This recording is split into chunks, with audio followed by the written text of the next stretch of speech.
pada pagi hari ini sudah datang bersama kita semua, ya, Mas Arga Adiatama. Selamat pagi, Mas Arga. Pagi Pak Muji dan teman-teman. Oke, ya, oke. Terima kasih, Mas Arga, atas waktunya yang sudah menyempatkan hadir di tengah kita semua, ya, di tengah-tengah kesibukannya. Nah, ini Mas Arga sebagai senior data analis di kawan lama seperti itu, gitu, dan eh, semoga sharing Mas Arga ini bisa berguna lah buat semuanya, gitu ya. Beliau sudah istilahnya itu melalang buana di bidang data science, gitu ya, kalau nggak salah. eh, Pekerjaan pertamanya itu sudah data science sampai sekarang, gitu, jadi nggak pindah-pindah area, gitu ya. Iya, Nah, ya, sehingga ini paling tidak pengalaman-pengalaman Mas Arga bisa dibagikan, ya, kepada kita semuanya, ya, dan juga nanti untuk acara kali ini nanti bisa langsung dipraktekkan, ya. Kemarin di grup sudah disampaikan juga bahwa ini akan menggunakan software R, ya. Ini open source, ya, jadi tidak perlu takut bajakan dan seterusnya. Ya, jadi ini open source artinya bisa digunakan, bisa di-download untuk semua kalangan dengan gratis seperti itu. Dan ini nanti Mas Arga akan membawakan materi terkait data visualization dan juga langsung praktek dengan menggunakan software R dengan library ggplot, ya. Nanti mungkin detailnya, ya, Mas Arga bisa istilahnya sharing lah dengan kita semua. Oke, segitu saja mungkin pengantar dari saya. Oke, Mas Arga sudah siap? Ini dari kami yang share materi atau dari Mas Arga sendiri?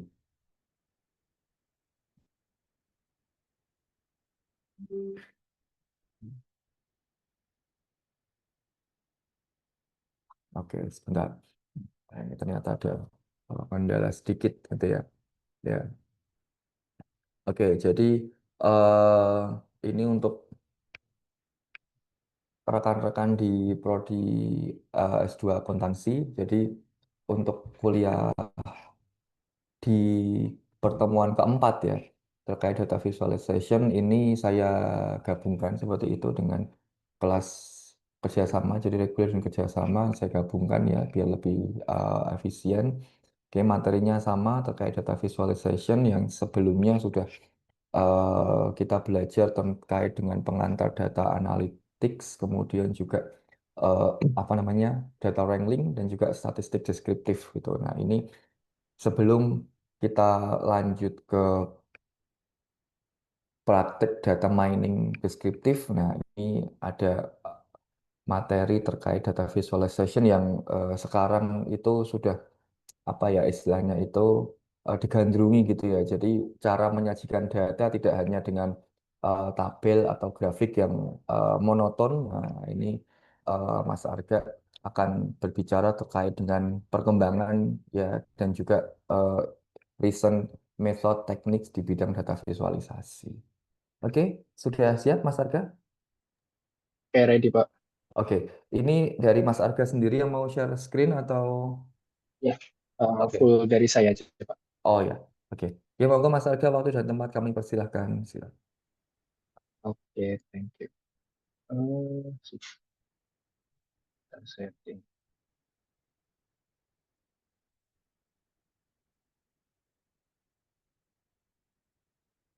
Oke, selamat pagi Pak Muji dan teman-teman semua ya. Di sini saya manggilnya teman-teman aja ya, karena saya kurang tahu nih audiensnya ini di range umur berapa. Oke, untuk hari ini mungkin karena waktu kita kurang lebih 1,5 jam ya nanti ya. Nanti kita akan campur nih teman-teman belajar terkait dengan teori ya data visualisasi, sama nanti mungkin akan lebih banyak porsinya kita mengenal membuat visualisasi nih di R gitu ya. Visualisasinya mungkin saya ajarkan yang basic dulu, jadi biar teman-teman tertarik dulu gitu ya. Oh, ternyata bisa nih kita bikin visual pakai coding gitu ya, nggak harus pakai Excel atau Google Sheet gitu. Dan batasnya sampai mana sih nanti, apakah bisa sekompleks apa kita membuat visual itu di R kayak gitu. Nah, jadi nanti mungkin untuk materinya juga akan saya share di chat ya, tapi ini sambil kita go along dulu. Nah, oke, perkenalkan dulu. Tadi mungkin sudah diperkenalkan sama Pak Muji ya. Jadi saya dulu salah satu mahasiswa Pak Muji juga. Nah, kalau saya nggak ketemu Pak Muji, mungkin saya juga nggak jadi data analis nih, karena dulu yang ngenalin R pertama itu dari Pak Muji. Nah, untuk saat ini saya sebagai senior data analis nih. Jadi saya pekerjaannya cuma dua kali ganti ya. Yang pertama dulu sebagai instructor di bootcamp data science gitu. Jadi setelah lulus langsung nih belajar macam-macam terkait machine learning gitu ya, atau data analytics seperti itu. Dan baru sekarang pindah ke industrinya itu sendiri, yaitu di retail ya, di Kawan Lama Group. Kalau ada yang belum familiar sama Kawan Lama Group, mungkin lebih familiar sama anak-anaknya gitu ya. Ada Asko, ada Informa, atau mungkin yang suka jajan lebih kenal sama Chatime gitu ya. Nah, itu semuanya ada di dalam grupnya si Kawan Lama Group gitu. Nah, mungkin teman-teman kalau tertarik juga ini Artu selain visualisasi bisa apa aja sih? Mungkin saya akan bolak-balik ya full screen sama ini. Nah, di sini saya udah dulu sih, dulu waktu sering ngajar ya, itu saya suka bikin artikel gitu ya teman-teman.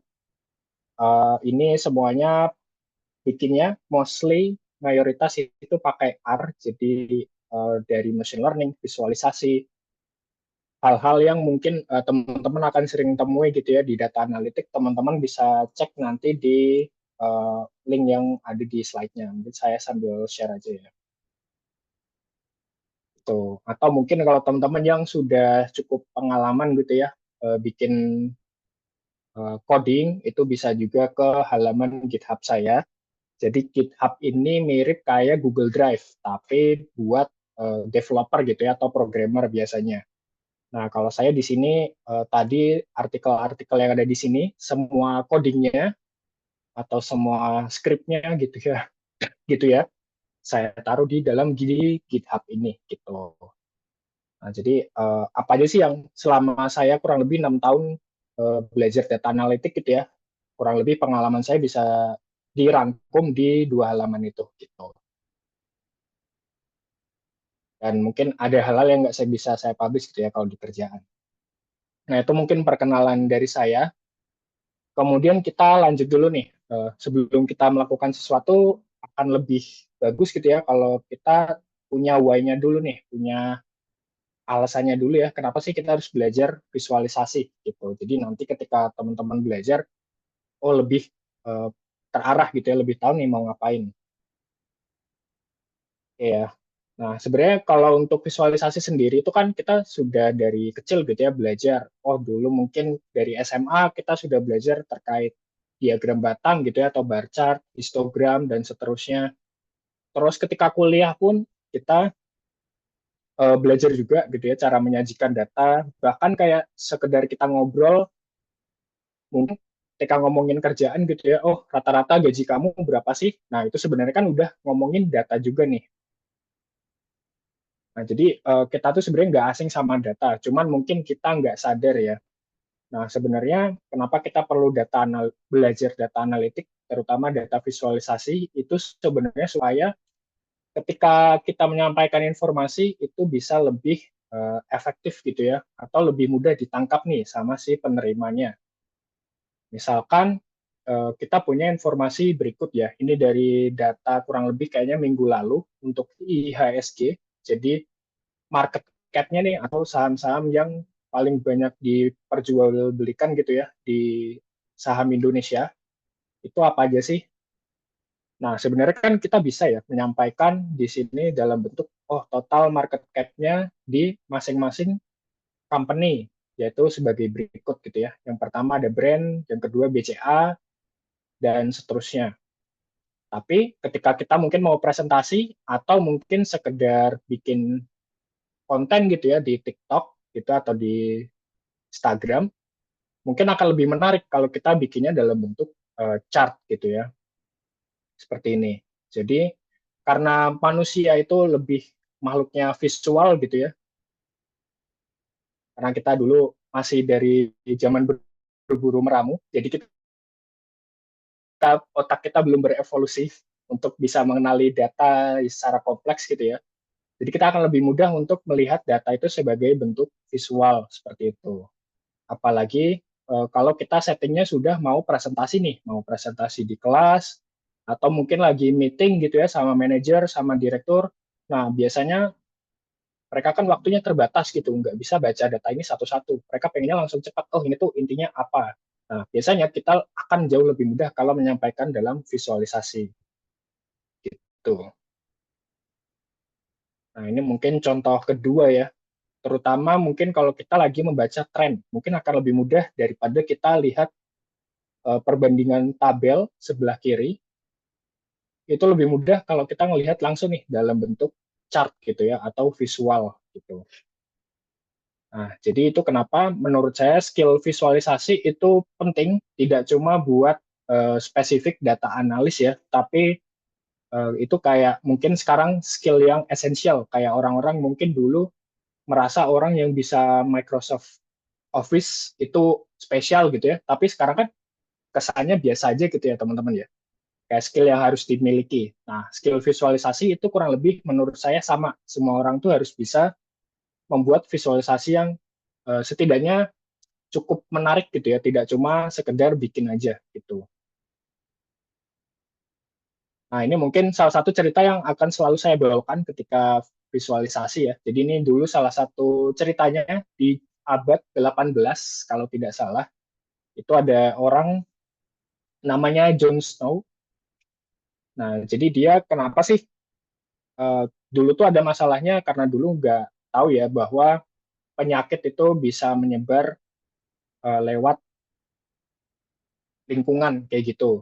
Jadi mungkin dulu taunya oh ini karena kutukan setan atau sejenisnya kayak gitu. Nah, si Jon Snow ini dia memetakan nih zaman dulu tuh masih ada wabah kolera.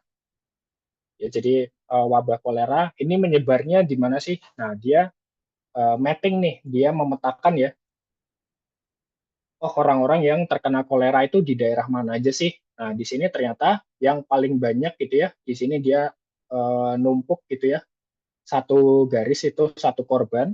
Ternyata paling banyak itu yang di sekitar pompa nih, yang di daerah Broad Street ini. Nah, setelah diselidiki, ternyata benar nih, ini tuh pompa airnya itu terkontaminasi sama, kalau nggak salah, sama septic tank juga di situ. Jadi, airnya tuh jadi kotor, akhirnya terkenalah wabah kolera. Nah, mungkin bisa nggak orang tetap ketemu sumber penyebabnya itu si pompa ini di sini gitu? Bisa, tapi mungkin akan lebih susah gitu ya menjelaskannya. Nah, si Jon Snow ini dengan dia pakai visualisasi lebih mudah nih menyampaikan dan menelusuri gitu ya kenapa terjadi si wabah kolera ini gitu.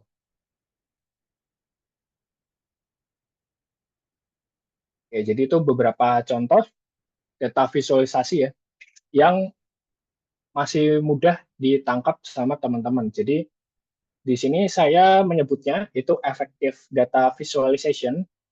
Kenapa? Karena minimal harus punya 3 poin ini nih. Yang pertama, purpose-nya dan message-nya jelas gitu ya. Jadi ketika kita memunculkan chart, itu harapannya nggak cuma sekedar, oh ini ada, sorry, ada bar chart atau line chart. Tapi kita harus bisa ngasih tahu nih sebenarnya dari bar chart ini apa yang diharapkan dibaca oleh audiensnya gitu.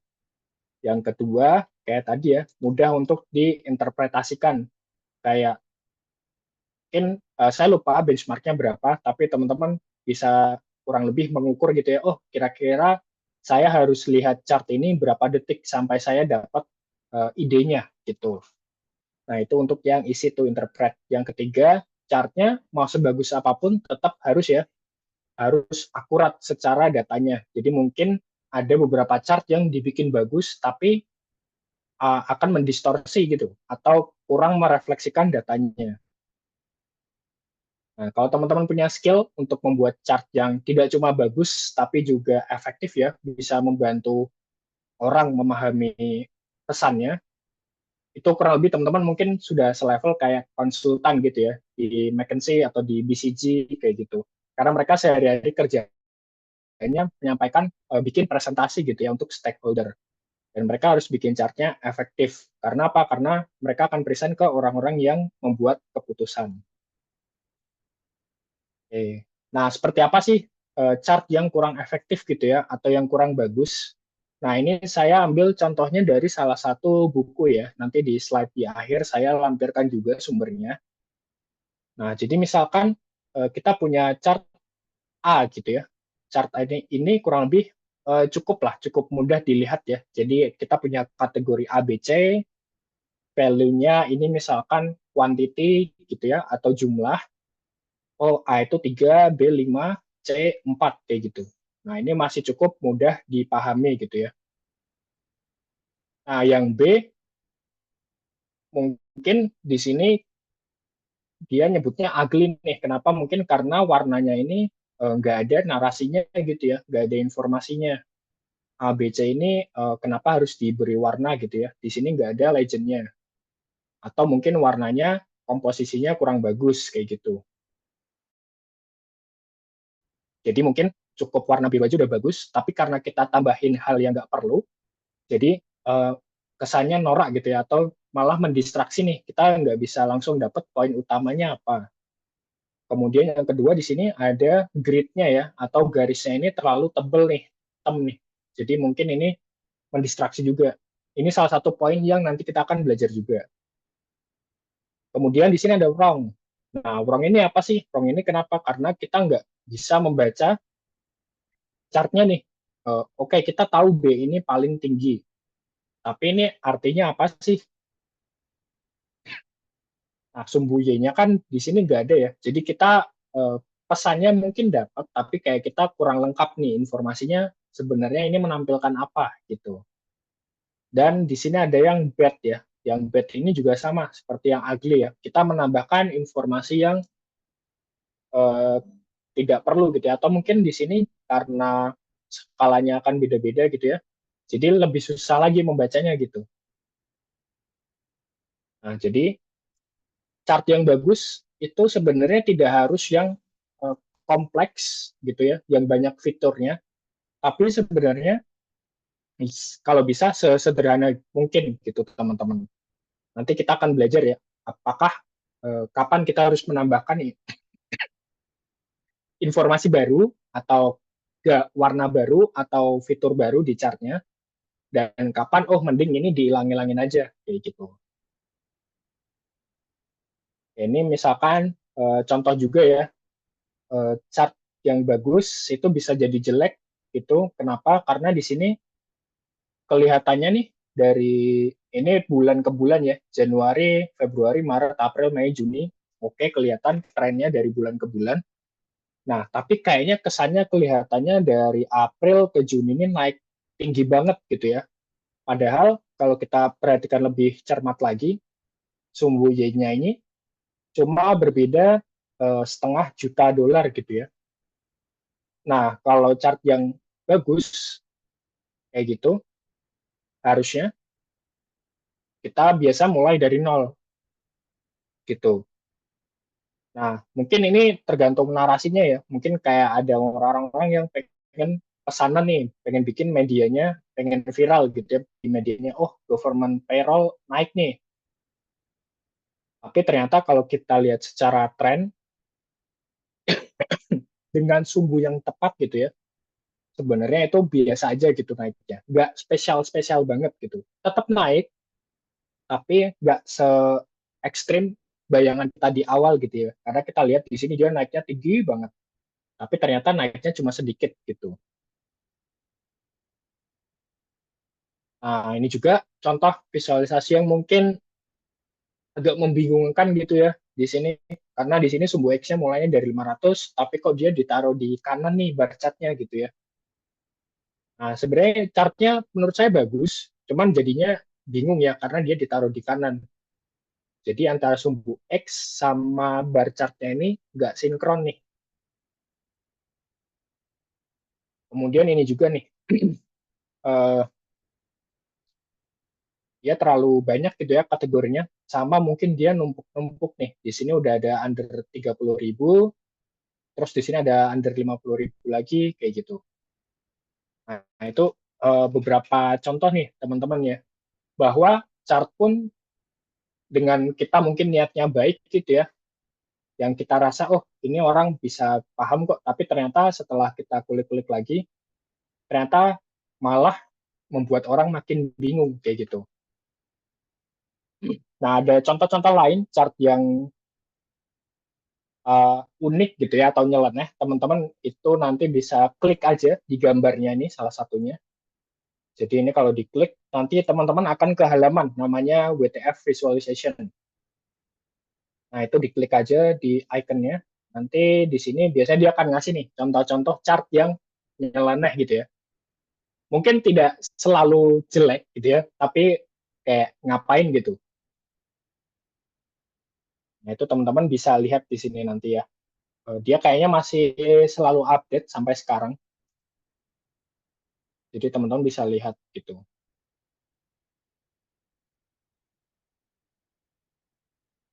Oke. Nah, mungkin itu untuk teorinya yang part satu ya, teman-teman ya. Jadi kita uh, clear dulu objektif kita gitu ya. Kita pengen nih bikin visualisasi yang efektif kayak gitu. Efektif itu apa? Tadi ya, kita punya purpose yang jelas, kemudian mudah untuk diinterpretasikan ya. Jadi ketika kita baca, langsung kebayang ini datanya tentang apa, kayak gitu. Terus yang ketiga tetap harus akurat. Oke. Mungkin sampai sini dulu ada yang mau ditanyain teman-teman untuk sesi Q&A nanti di akhir tetap bisa ya. Tapi kalau di sini masih oke, boleh tulis oke di chat mungkin atau respon lewat suara juga boleh teman-teman ya. Biar saya nggak ngerasa sendirian.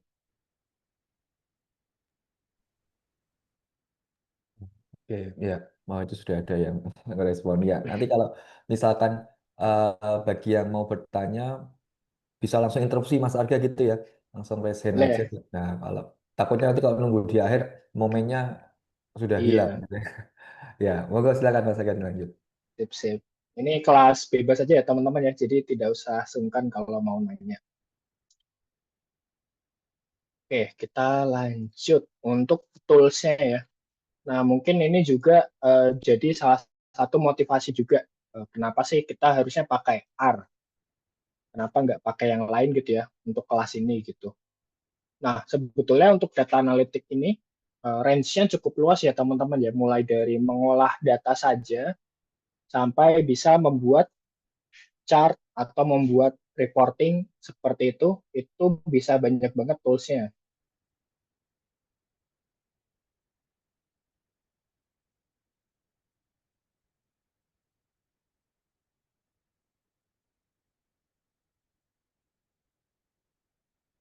Oke, bentar ya. Oh, oke, nah sebenarnya teman-teman mengolah data tuh pakai Excel juga bisa gitu ya. Tapi mungkin disclaimer ya, datanya mungkin nggak bisa banyak gitu. Misalkan kalau saya pengalaman Excel tuh mungkin kalau udah 50.000 baris, kayak udah nge-crash gitu ya, atau sulit.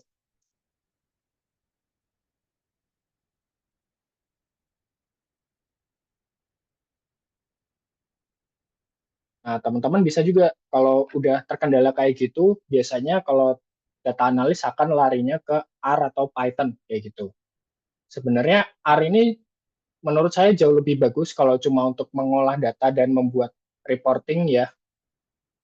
Tapi kenapa sih Python lebih populer? Karena sekarang kan eh, data analitik ini naik salah satunya karena machine learning kayak gitu ya. Dan memang kalau untuk membuat machine learning gitu ya atau membuat AI itu Python lebih bagus.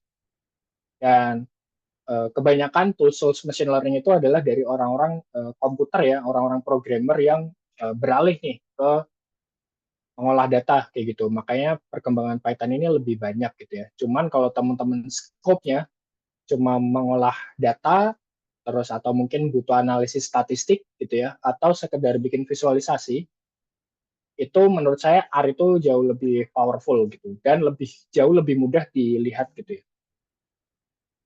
Nah, jadi teman-teman tidak usah ragu mau pakai R atau Python, toh nanti juga ujung-ujungnya akan pakai Chat GPT gitu ya.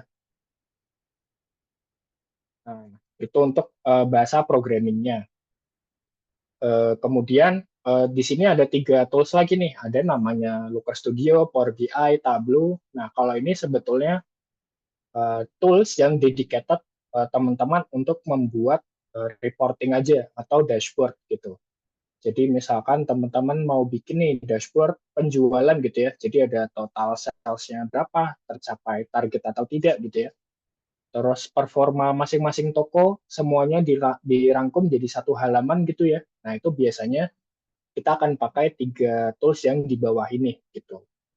Tapi mereka mungkin kurang fleksibel nih kalau teman-teman pengen bikin visualisasi untuk presentasi gitu ya atau untuk skripsi atau untuk bikin penelitian. Nah, itu jauh lebih efektif kita pakai R atau Python gitu.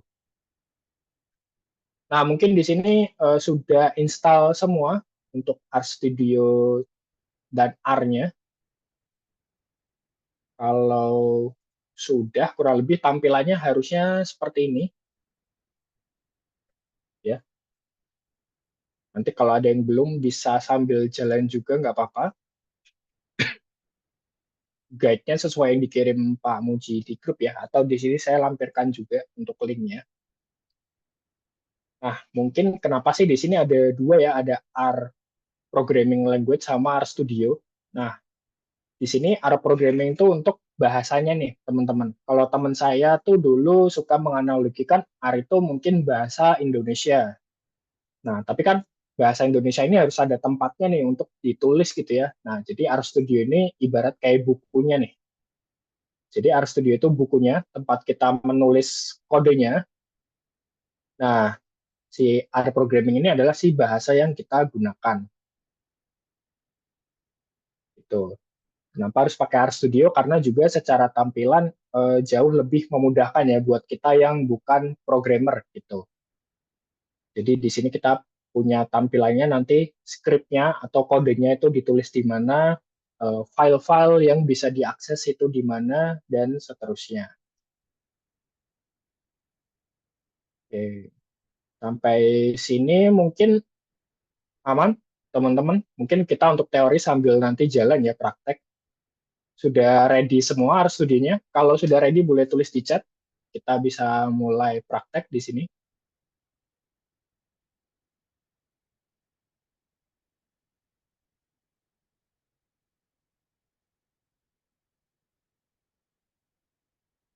Udah ready itu. Sudah. Nah, karena Oke, kemarin di pertemuan sebelumnya udah eh, pakai apa ya? sudah pakai ya R Studio ya khususnya. Ya, monggo dilanjut Mas Arga. Ya.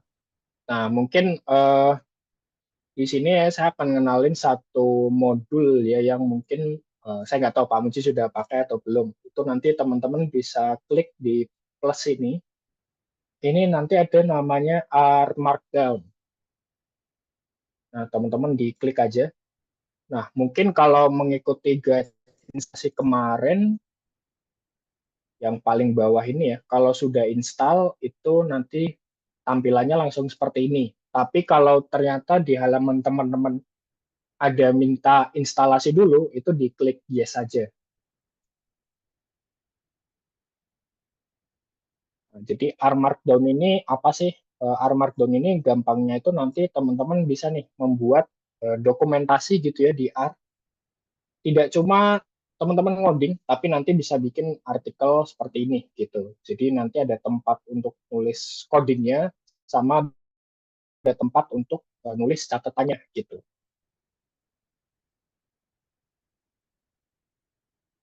Ya, nah kalau sudah muncul seperti ini bebas ya judulnya mau diisi mau tidak boleh.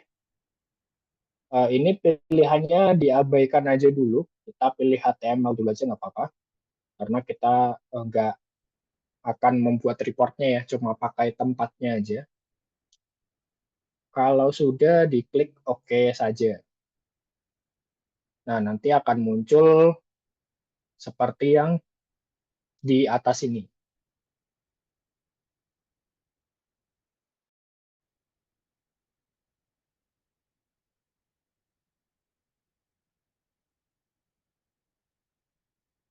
Ya, oke, saya sambil perbesar aja biar kelihatan.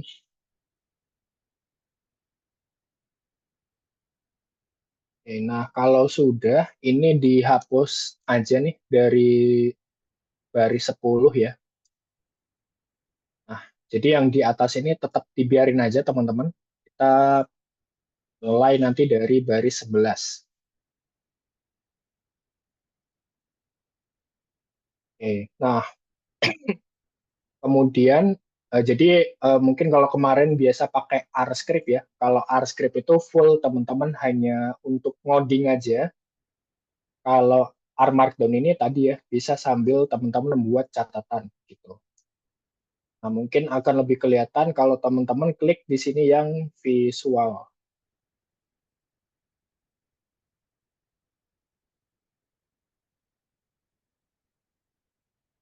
Kalau yang diklik visual di sini,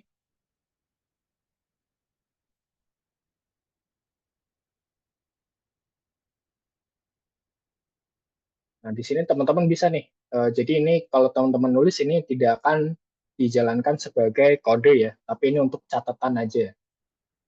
Nah, tapi kalau teman-teman mau nulis di sini, bisa pilih insert kode blok di sini.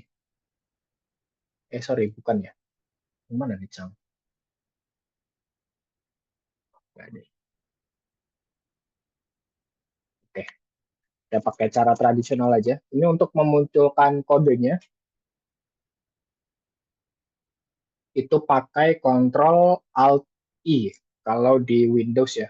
Kalau di Mac kalau nggak salah Command ya, Command Alt I. Nah, jadi kalau di Markdown itu ada dua tempat nih menulis tempat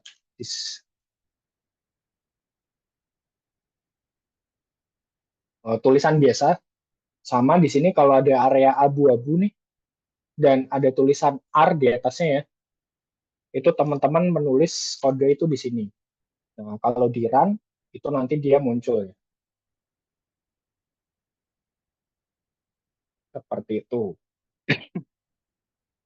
Silahkan bisa dicoba dulu. Kalau saya kecepatan kasih tahu aja ya, biasanya terlalu semangat jadi lupa kalau teman-teman perlu nyoba juga.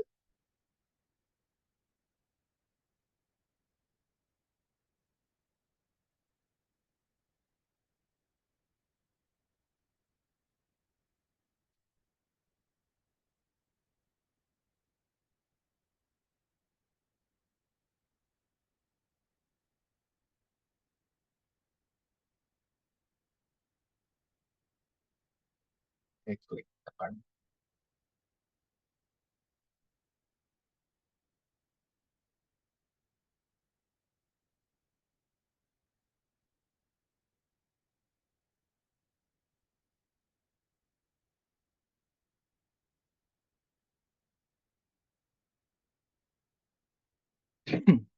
Oke, kalau sudah berhasil ya teman-teman,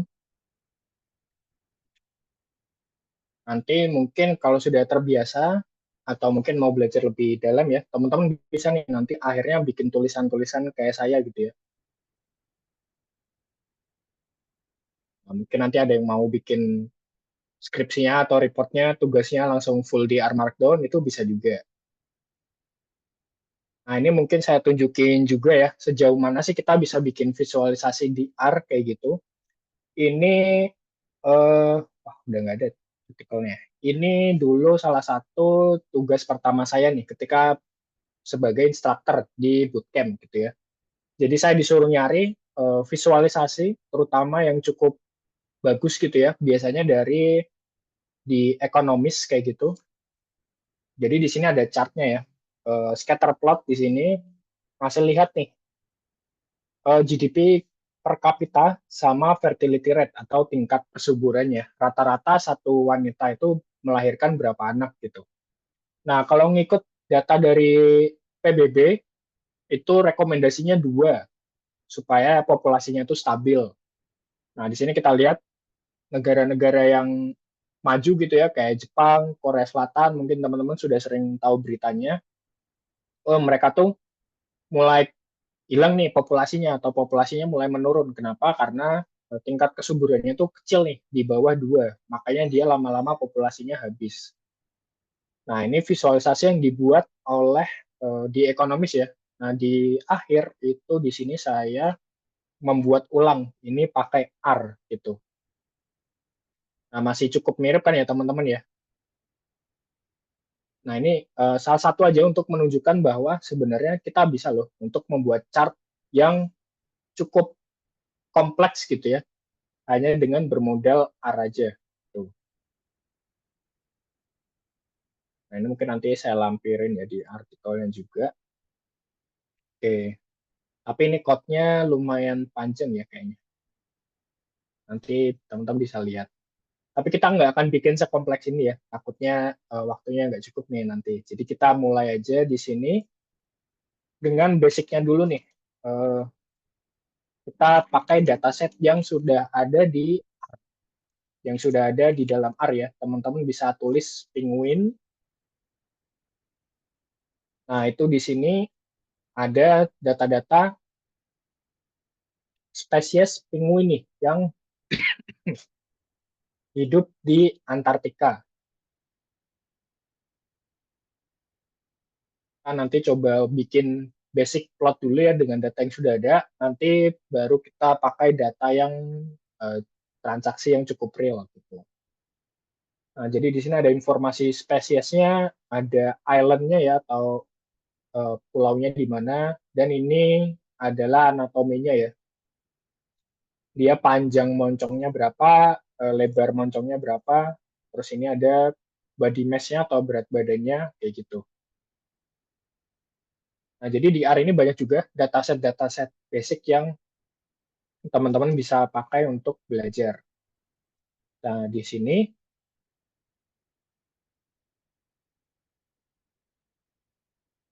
kita belajar dulu. Sebenarnya untuk visualisasi itu kalau teman-teman pengen cepat aja atau sekedar punya, itu teman-teman bisa pakai function di sini namanya plot.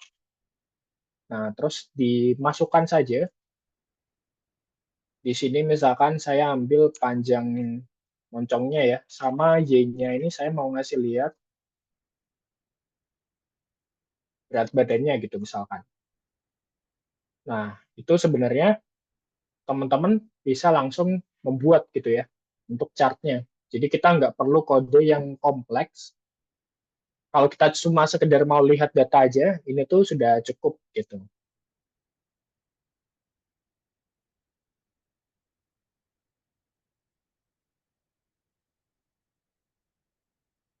Mungkin boleh dicoba dulu ya teman-teman. Jadi di R ini sudah ada nih basic atau tools dasar kalau kita mau visualisasi. Kita cukup pakai functionnya, ditulis saja plot. Nah, terus kita masukkan ya. Ini namanya parameter nih atau inputnya ya. Kita ngasih tahu sumbu X-nya itu adalah dari data penguin. Dolar ini artinya kolomnya nih. Jadi kita ambil penguin, kolom bill land.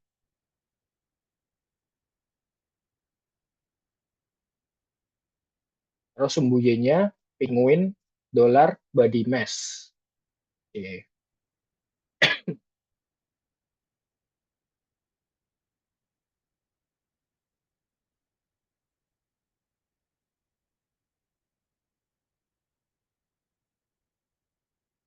Yang sudah berhasil mungkin boleh kirim di chat dulu biar saya tahu nih berapa yang sudah berhasil ya.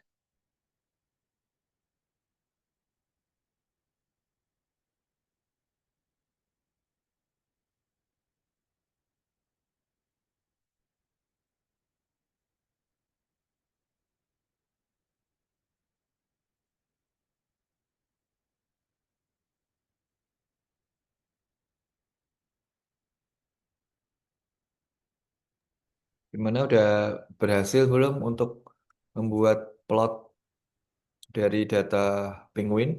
Atau ada kesulitan? Silakan. Boleh ya teman-teman ya, tidak usah sungkan.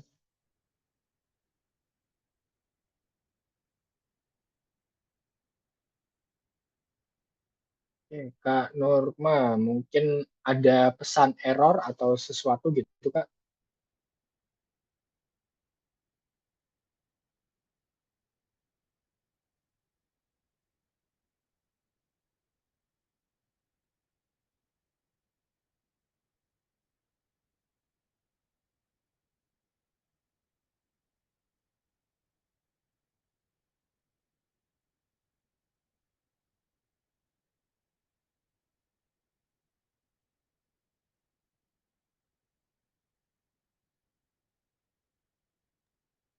Atau mungkin Mbak Nurma bisa Screenshot mungkin bisa ya.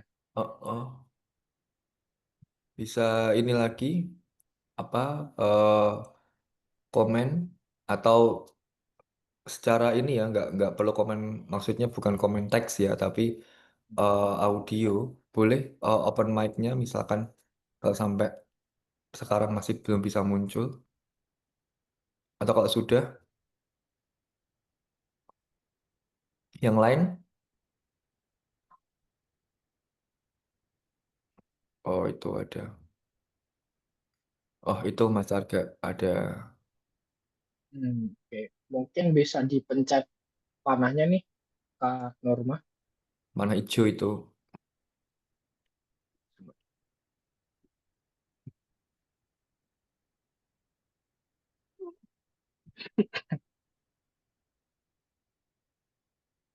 Oke, sip.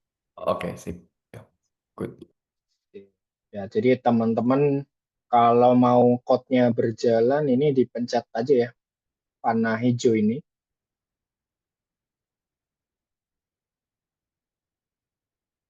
Nanti dia akan menjalankan kodenya yang teman-teman tulis.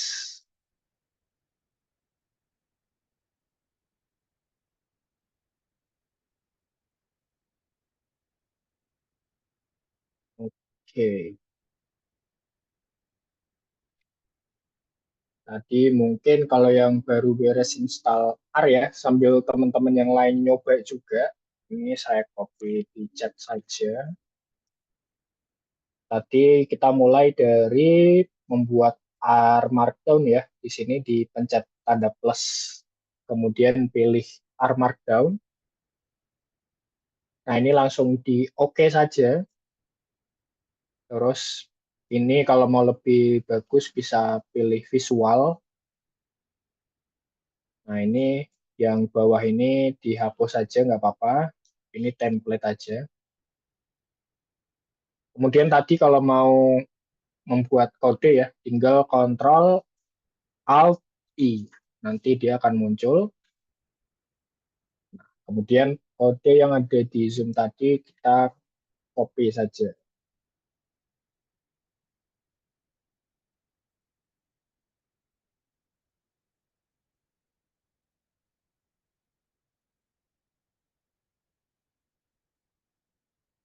Oke.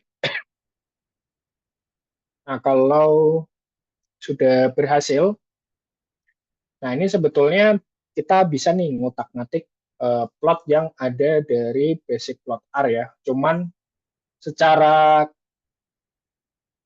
struktur atau dari kodenya itu lebih susah dibaca daripada kalau di sini kita akan menggunakan package namanya ggplot 2. Nah, jadi di ggplot 2 itu package yang sangat fleksibel ya, atau kita bisa custom banyak banget untuk membuat visual, dan secara struktur kodenya itu jauh lebih mudah dibaca dan dipahami. Nah, cara pakainya seperti apa? Nah, teman-teman di sini karena ggplot 2 ini adalah package ya. Nah, package ini anggap aja seperti aplikasi di HP gitu. Nah, aplikasi di HP kan teman-teman cukup install satu kali gitu ya. Sesuai di guide instalasi nih, kalau teman-teman sudah install, bisa langsung dijalankan. Tapi kalau belum ini di copy saja di R-nya gitu ya. Bisa di sini, bisa di konsol di bawah. Nah, ini tinggal di run saja gitu. Jadi package ini seperti aplikasi di HP. Kita cukup install satu kali, tapi kita bisa pakai berkali-kali gitu. Cuman untuk makainya sama seperti aplikasi di HP ya, untuk memakai Instagram misalkan. Nah, kita kan harus buka si aplikasinya. Nah, jadi untuk membuka package di R itu pakainya library gitu. Jadi kita panggil dulu si ggplotnya menggunakan library.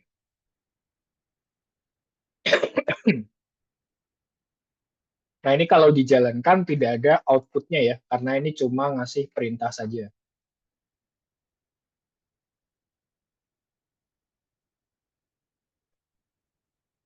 Baru nanti di bawah kita langsung bisa manggil di sini fungsinya ggplot.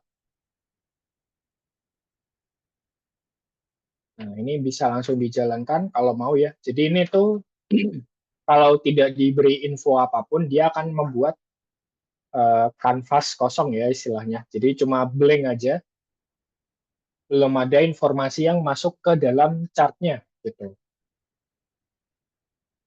Nah, supaya ada informasinya, teman-teman bisa masukkan di sini datanya dari mana? Tadi dari Penguin. Terus kita kasih koma. Di sini ada mappingnya ya.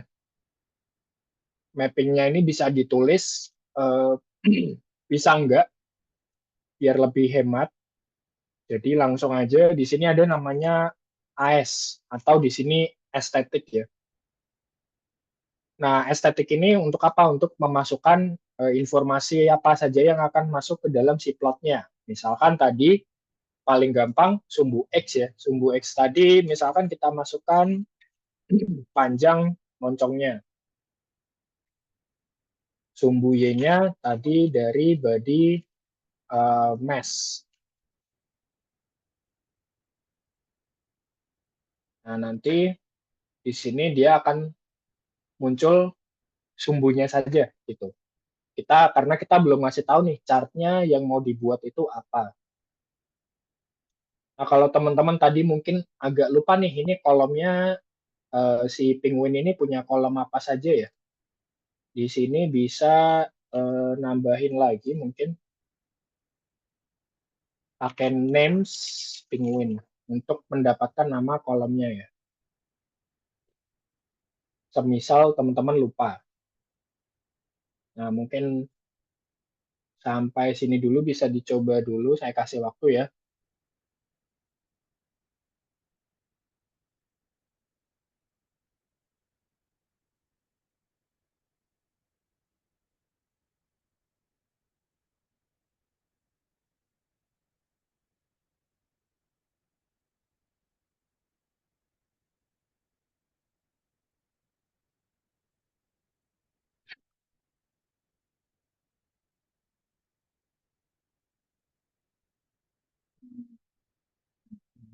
Ini package-package-nya kalau belum diinstal bisa diinstal dulu. Cukup satu kali saja.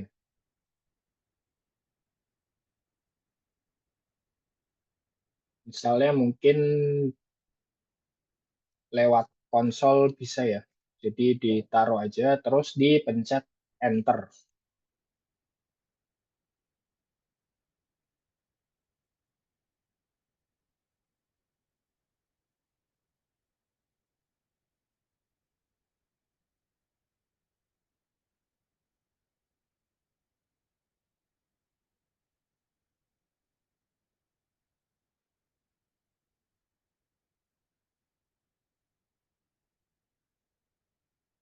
Oke, sambil saya lanjut sedikit. Nah, jadi untuk ggplot di sini dia cukup memasukkan informasi datasetnya apa nih yang mau dipakai.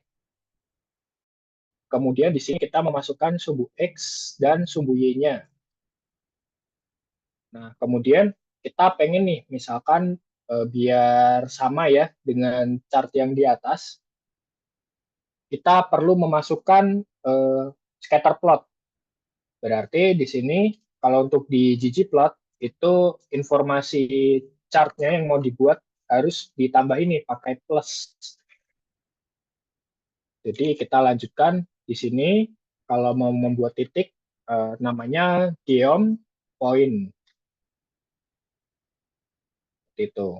Nah, ini kalau ada warning bisa diabaikan aja ya karena tadi memang di datanya ada yang kosong atau ada missing value. Tapi bisa kita abaikan aja. Nah, mungkin kalau saya tambahkan komentar ya biar lebih mudah dibaca. Ini dataset yang digunakan, sumbu X, sumbu Y. Ini jenis plotnya atau chartnya. Yang kita pakai di sini scatter plot.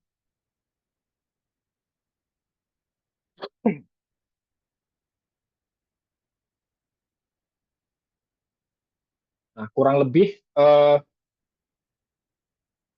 sebagian besar kalau saya bikin chart pasti strukturnya akan seperti ini nih teman-teman. Jadi pasti informasi datanya itu ada di atas atau di kepalanya ya di plot, baru di bawah ini untuk modifikasi-modifikasi tambahannya nih, masukkan jenis chartnya, terus nanti mungkin kita mau tak-atik tampilannya kayak gitu ya, backgroundnya mungkin mau kuning, mau hitam atau dibikin polos, itu nanti semuanya di bawah gitu di sini.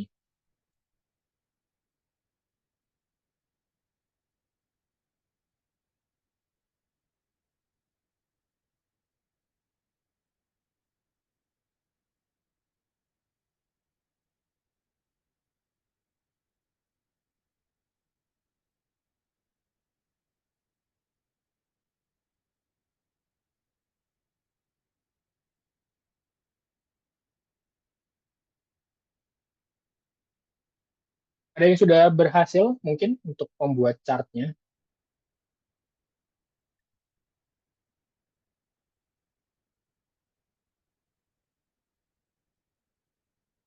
Kalau yang sudah boleh tulis di chat, mungkin sudah. Oke, Kak Norma sudah, Kak Dia sudah.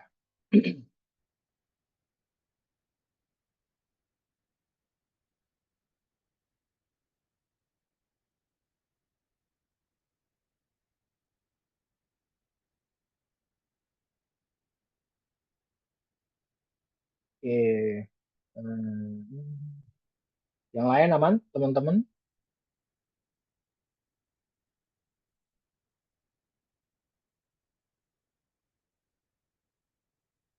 Nah, ini juga mungkin tidak perlu dihafalkan ya. Kalau memang masih ragu sama kodenya, mungkin bisa sambil nanya juga ke ChatGPT gitu, misalkan create scatter plot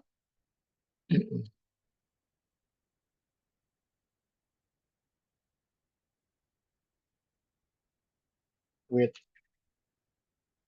Nah, saya biasanya ngasih taunya detail ya, kalau pengen apa kodenya langsung betul kayak gitu. In R atau with ggplot juga.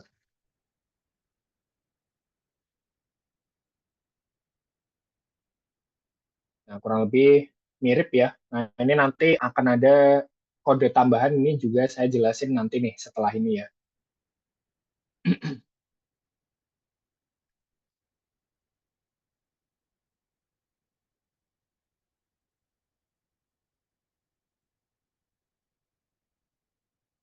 Oke. Nah, keunggulannya apa sih kalau kita pakai ggplot ya? Sebenarnya kan kita bisa juga nih membuat scatterplot gitu ya kalau mau langsung dari Google Sheet-nya gitu. Aduh, dari sini aja deh.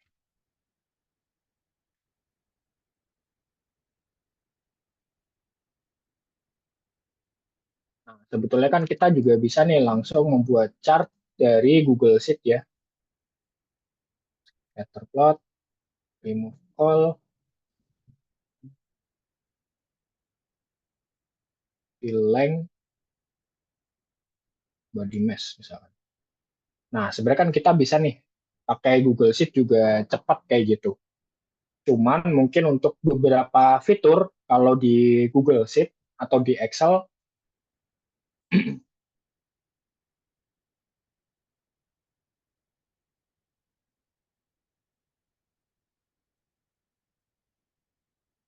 itu kalau kita mau bikin custom gitu ya chartnya, itu harus kita ubah-ubah dulu datanya. Misalkan sesimpel kita mau ngasih warna deh ke dalam si scatter plotnya ya, sesuai si spesies. Kalau di R itu simple aja nih, teman-teman tadi mungkin kalau mau bisa di copy saja ya kodenya.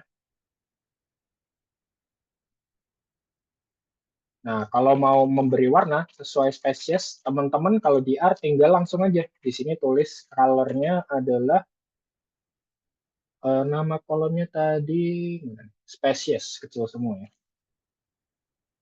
Nah, itu cepat nih, bisa langsung ngasih tahu aja. Karena ini informasi dari datanya ya, jadinya kita taruh di dalam eyes.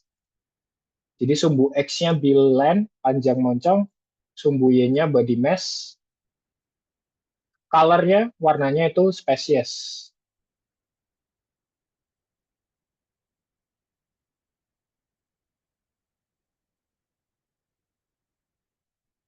Nah, bisa sambil nyoba ya.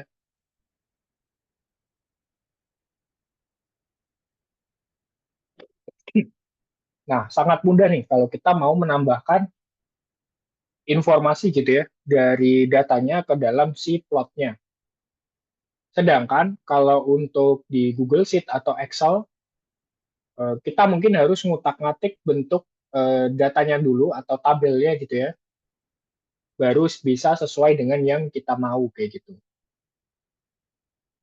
Jadi itu mungkin menurut saya salah satu keunggulannya kalau kita membuat visualisasi menggunakan kode gitu ya atau programming.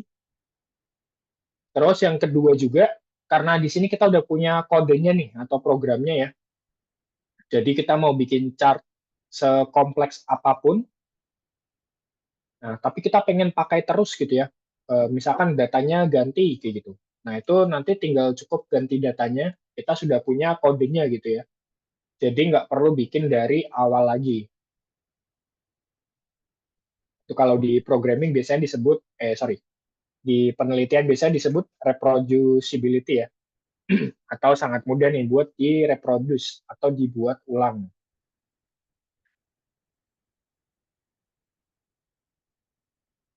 Oke, nah ini mungkin kurang lebih basicnya si ggplot. Habis ini mungkin kita ganti dataset. Sampai sini, teman-teman ada yang mau ditanyakan dulu mungkin?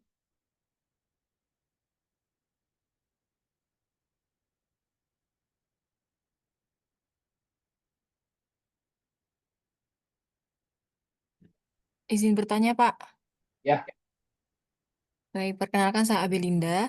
Terima kasih atas kesempatan yang diberikan. Izin bertanya, ini kan kami dari mahasiswa akuntansi ya, Pak, yang belum terbiasa hmm, menggunakan RStudio dengan bentuk coding seperti ini. Karena kan kita lebih banyaknya hmm, pakai aplikasi seperti SPSS, Evius, dan hmm, hmm. sebagainya. Nah, ini untuk codingnya sendiri itu apakah ada buku panduannya mengenai kode-kode yang bisa dimasukkan atau bagaimana ya, Pak? Sehingga kami itu nanti untuk ke depan itu bisa mengolah dengan buku panduan tersebut begitu. Karena kan ini begitu banyak kode yang dimasukkan, tapi jujur kami, saya sendiri khususnya itu masih bingung ini kode-kodenya didapat dari mana sehingga bisa memunculkan data seperti ini begitu. Terima kasih. Oke, thank you Kak Apelinda ya. Oke, jadi untuk kode-kodenya nih menarik. Saya tadi hampir lupa yang ngasih tahu. Nah, untuk si ggplot sendiri, ini tiba-tiba kan saya ngeluarin ya, ada namanya geom point. Nah, sebenarnya selain geom point ada apa lagi sih? Nah, kalau teman-teman mau coba cari manual ya, itu bisa di sini ada namanya ggplot 2 cheat sheet. Nah, ini mungkin juga agak susah ya bacanya. Nah, jadi ini adalah cheat sheet. Ini zaman dulu mungkin ya kalau belum pakai ChatGPT, saya pasti selalu lihat ini gitu. Misalkan saya mau membuat apa dia scatter plot. Scatter plot di sini mana nih? Yang point nggak ada. Nah, ini ya. Nah, misalkan saya mau di sini ada informasinya ya. Dua variabel buat continuous nih atau dua-duanya numerik gitu ya. Nah, di sini dia ngasih tahu alternatifnya. Misalkan mau memunculkan teks, itu bisa pakai geom label. Kalau mau scatter plot, pakai geom point gitu. Nah, jadi ini jenis-jenis chartnya itu dirangkum di sini dalam bentuk cheat sheet. Nah, untuk cara ngodingnya di sini dia ngasih tahu ya template-nya, ggplot, data, terus ini mungkin dia AS-nya di dalam geomnya, tapi kalau saya di atas beda dikit gitu ya. Nah, ini misalkan dia pakai datanya MPG ya. Ini bisa tadi kita ganti penguin, ini tadi VLAN, ini tadi body mesh misalkan. Nah, kurang lebih ini kalau mau cheat sheet yang bisa dipakai. Kalau tutorial ya, step by step-nya, itu kalau dulu saya ada bukunya ya. Kalau tidak salah ada bukunya di sini. Nah, ini kalau mau belajar ngodingnya gitu ya, step by step-nya itu bisa nih. Eh, Teman-teman detailnya langkahnya di sini ya. Ini mungkin saya lampirkan juga nanti di slide-nya. Nah, ini karena materinya banyak nih, jadi nanti bisa membuat chart-chart seperti ini, atau mungkin bisa juga kalau memang sudah mengolah data peta itu bisa kita masukkan juga seperti itu. Mungkin ada yang mengolah data graph atau network, itu di sini ada juga gitu ya. Nah, ini banyak nanti variasinya. Mungkin itu dua referensi yang bisa saya kasih ya. Tadi untuk cheat sheet-nya, sama ini bukunya, spesifik yang mau belajar ggplot gitu.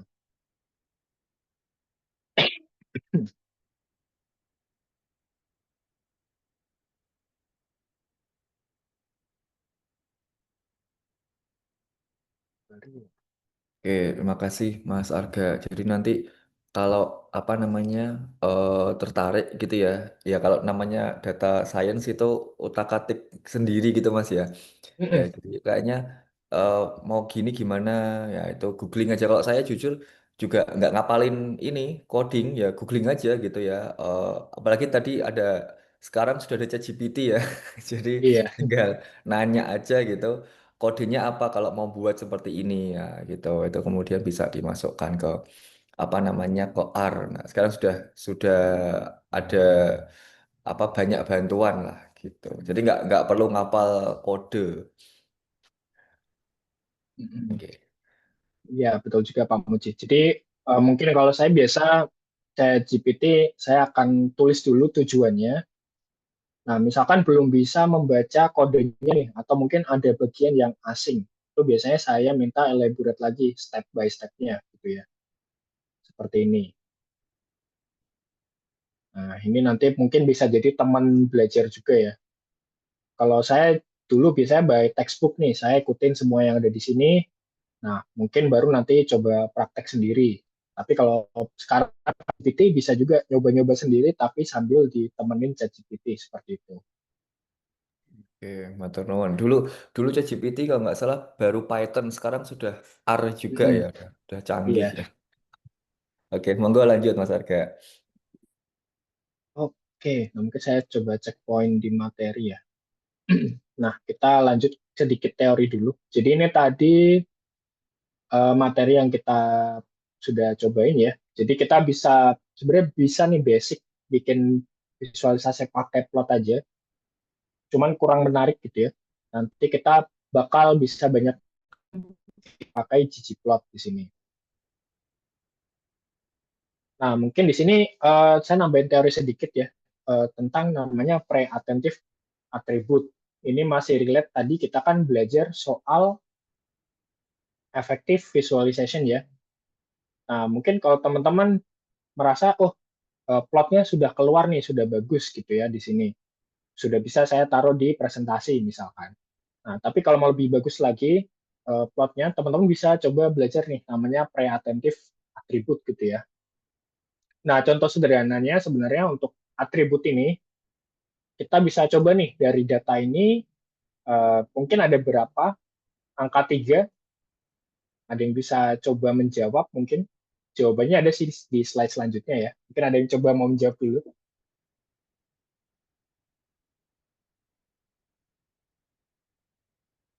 Nah, oke. Nah, mungkin kalau kita cuma dikasih data kayak gini doang, atau dikasih chart gini doang, ya sebenarnya kita bisa nih membaca ya. Tapi sebenarnya akan jauh lebih mudah kalau kita dikasih bimbingan gitu ya. Misalkan di sini bimbingannya itu dari warna. Warnanya yang lain biru, yang mau kita highlight itu angka 3. Berarti kita kasih angka merah 3 gitu.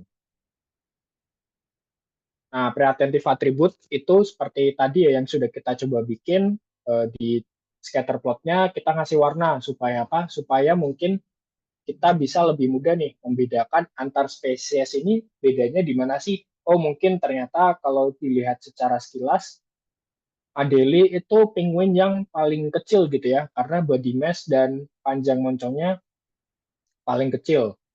Terus yang paling gede mungkin si Gento ini, karena dia body mass-nya relatif lebih tinggi dibanding yang lain gitu ya. Panjang moncongnya juga tinggi, kayak gitu.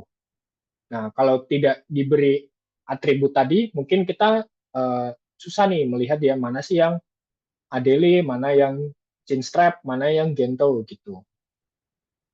Jadi kita bisa mengarahkan gitu ya, visualisasi kita apa sih yang mau ditampilkan. Bisa dari warna, ukuran gitu ya, atau mungkin dari bentuknya juga. Nah, ini misalkan bisa juga ketika kita presentasi gitu ya, tidak cuma chartnya, tapi juga tulisannya nih. Saya biasa mainan di tulisan juga. Misalkan kita mau highlight, oh revenue-nya naik 20%. Nah, daripada cuma item aja, biar lebih menarik gitu ya. Dan teksnya kan relatif panjang ya. Ya udah kita highlight aja langsung grown 20%. Bisa pakai warna, ukuran gitu ya, atau mungkin sekedar di bold biar lebih kelihatan, atau mungkin yang jarang di italic gitu ya. Nah, jadi tujuannya si pre-attentive attribute ini mengarahkan nih supaya apa sih dari chart ini yang mau di-highlight atau dikasih lihat kayak gitu. Oke, kemudian mungkin sebelum ke data lanjut aja ke teori dulu ya saya ya. Kita habisin teorinya dulu. Misalkan teman-teman tadi sudah membuat chart ya. Nah, di sini ada juga tadi konsepnya kalau pre-attentive attribute itu kita memberitahu ya apa yang harus dilihat di dalam chartnya ini. Nah, di sini ada juga konsep namanya data ing nih. Kalau saya mungkin gampangnya nyebutnya mana yang jadi distraksi, mana yang jadi pesan utamanya gitu. Nah, kalau dari secara teori data ing ini mau lihat nih, sebenarnya ketika kita menggambar chart mana sih ini nyebutnya ink ya karena dulu mungkin pakai pensil atau pakai tinta gitu. Ink mana atau tinta mana elemen dari grafiknya ini yang membantu dan mana yang sebenarnya kurang membantu gitu atau bukan prioritas. Misalkan di sini mungkin kita di sini punya grid ya atau punya garis bantu sebenarnya oke, masih bisa dibaca gitu ya. Tapi kalau kita sekedar mau ngasih lihat aja, oh si Gemini ini trennya naik, CCPT turun. Nah, tanpa si garis bantu ini juga sebenarnya sudah cukup oke gitu ya. Jadi chart kita tidak harus uh, ada garis bantunya sebetulnya. Kalau bisa lebih simpel, lebih bagus supaya pesannya lebih tersampaikan kayak gitu. Nah, ini contohnya mungkin perubahan chart gitu ya, dari kita sekedar menampilkan data sampai nanti menjadi sebuah visualisasi yang efektif kayak gitu. Nah, ini mungkin saya ambil case-nya dari salah satu buku juga di sini. Jadi di sini ada dua data nih, tiket volume atau jumlah komplain biasanya di tim customer care. Itu yang biru itu yang di-receive atau yang diterima ya. Yang merah itu yang bisa diproses nih sama timnya. Nah, mungkin kalau sekedar dibikin jadi bar chart gini, agak susah nih lihat ya. Kita mau informasinya apa sih yang mau disampaikan gitu. Kita sebagai yang lihat chartnya harus memahami dulu chartnya, terus harus menganalisa dulu nih, apa sih yang mau disampaikan gitu. Nah, di sini mungkin karena kita ngomongin tren, bisa lebih mudah diubah nih dari bar chart, diubah menjadi line chart ya di sini ya, menjadi garis. Jadi lebih kelihatan nih, oh ya informasinya masih sama. Yang merah itu yang diproses, yang biru itu yang diterima gitu ya. Nah, sekarang di sini tanpa informasi tambahan pun kurang lebih kita bisa melihat ya, oh kalau kita lihat secara tren gitu ya, di awal-awal tahun ini masih sama nih trennya ya, yang merah sama yang biru. Tapi kok di akhir-akhir mulai nih yang biru ini lebih tinggi daripada yang merah. Oh, yang biru ternyata itu tiket receive-nya. Yang merah itu yang diproses. Oh, berarti ternyata ada gap-nya nih antara yang bisa diproses sama yang diterima gitu. Nah, jadi dengan kita mengganti tipe visualisasi aja, itu sudah sangat membantu.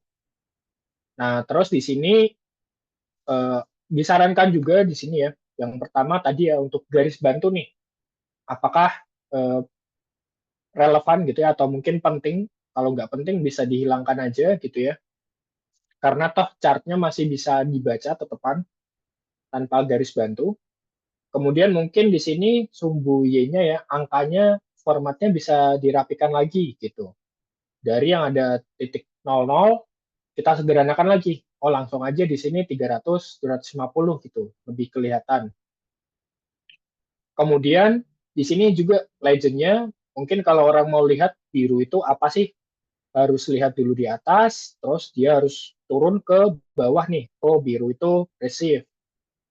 Nah, akan jauh lebih mudah di sini kalau legend-nya kita taruh di sampingnya gitu ya, atau langsung di dalam chart-nya.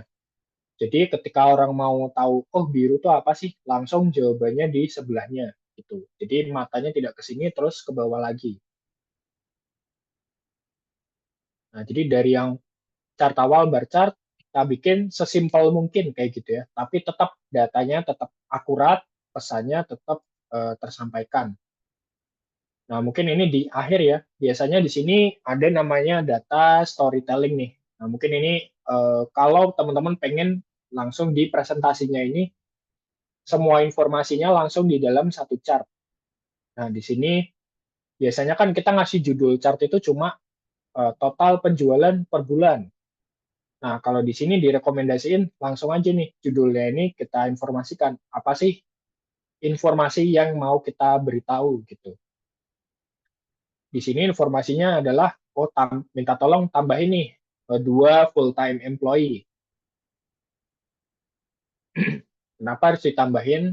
Karena di sini dia ngasih konteks tambahan juga dari datanya gitu. Jadi kalau di sini kita cuma tahu oh cuma tahu dampaknya aja gitu ya. Tiket yang receive lebih banyak dari yang diproses, tapi karena mungkin kita yang punya data ya, jadi kita bisa ngasih konteks nih, kenapa sih di sini ada gap gitu ya. Informasi itu bisa langsung dimasukin di chartnya juga. Nah, mungkin ini nggak semuanya dibikin pakai R ya. Kalau saya biasanya R itu buat basic chartnya aja, sisanya saya bikin di PPT-nya untuk kata-katanya.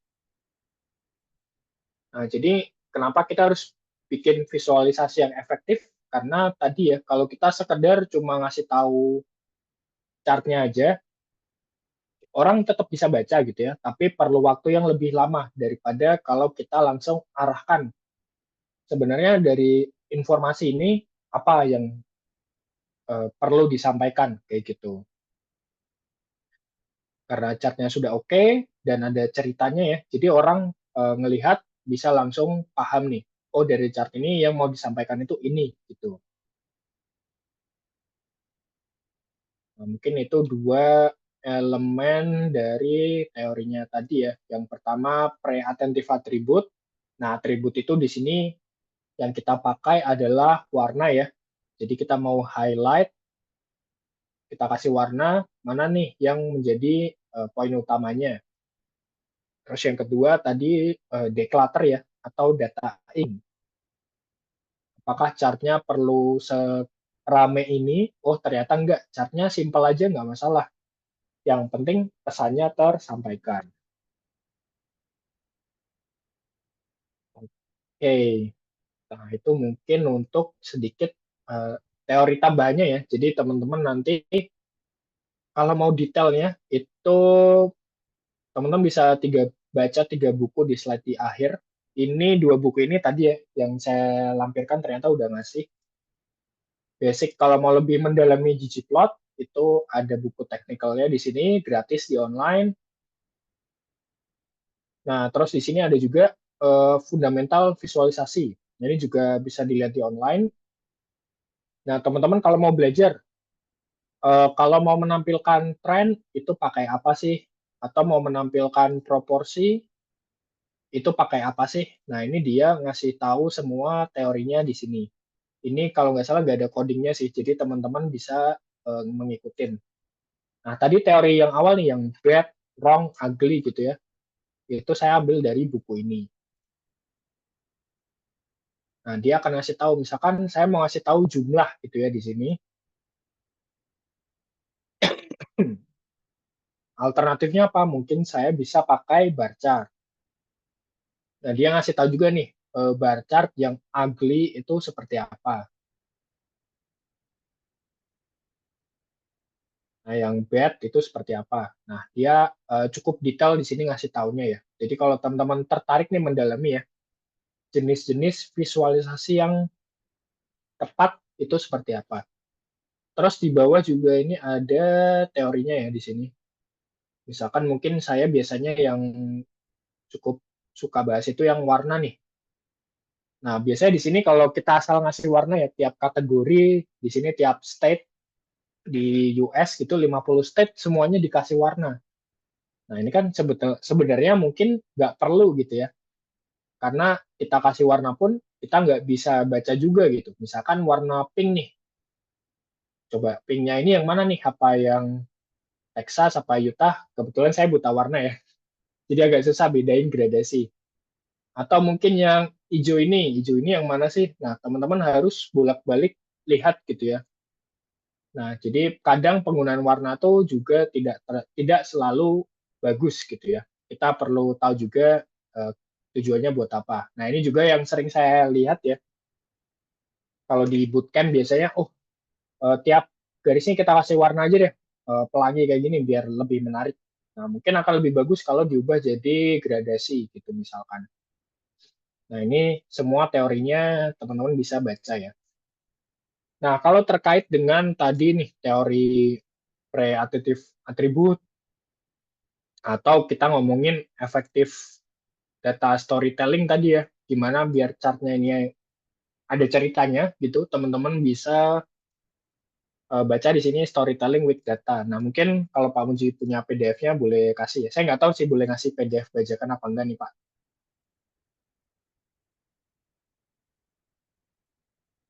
Seperti itu, teman-teman ya. Oke. Mungkin kita bisa lanjut lagi ke chartnya. Oke. Nah, mungkin karena ini waktunya terbatas, jadi kita pakai lanjut aja data yang penguin ya, teman-teman ya. Sebenarnya ini ada data satu lagi. Teman-teman nanti kalau mau nyoba bisa mengikuti yang ada di slide harusnya. Oh, saya nggak bikin ya. Oh, di awal, sorry. Nah, kalau di sini ada contoh line chart seperti ini, tapi mungkin mengingat waktunya terbatas, kita lanjut aja nih pakai data yang sudah ada. Jadi, mengikuti prinsip yang tadi ya, kita pengen chartnya ini seminimalis mungkin, tapi informasinya tetap dapat. Ada yang punya ide mungkin apa dulu nih yang perlu kita lakukan?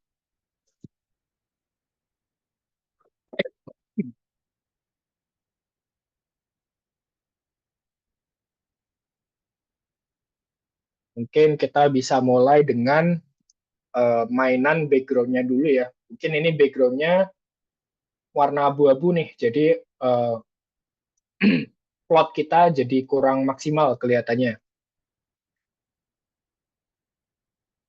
Nah, coba dari kode ini kita pakai ChatGPT aja ya. Jadi teman-teman juga bisa nanti sambil mencoba from this plot, make the background to be white or transparent.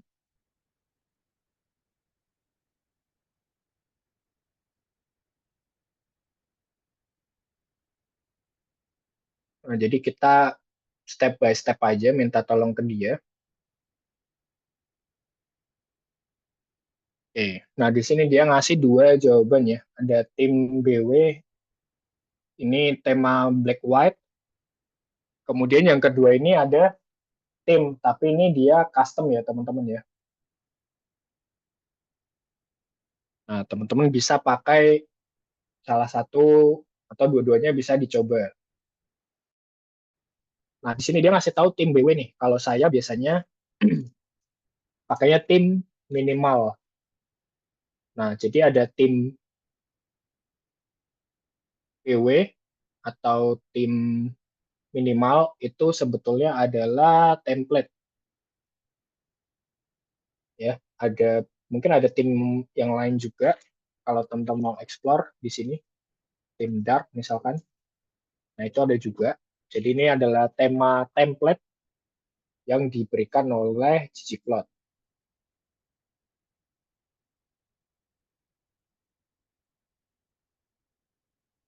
Oke ya, di sini kalau saya pakai tim minimal, background-nya itu langsung jadi warna putih ya.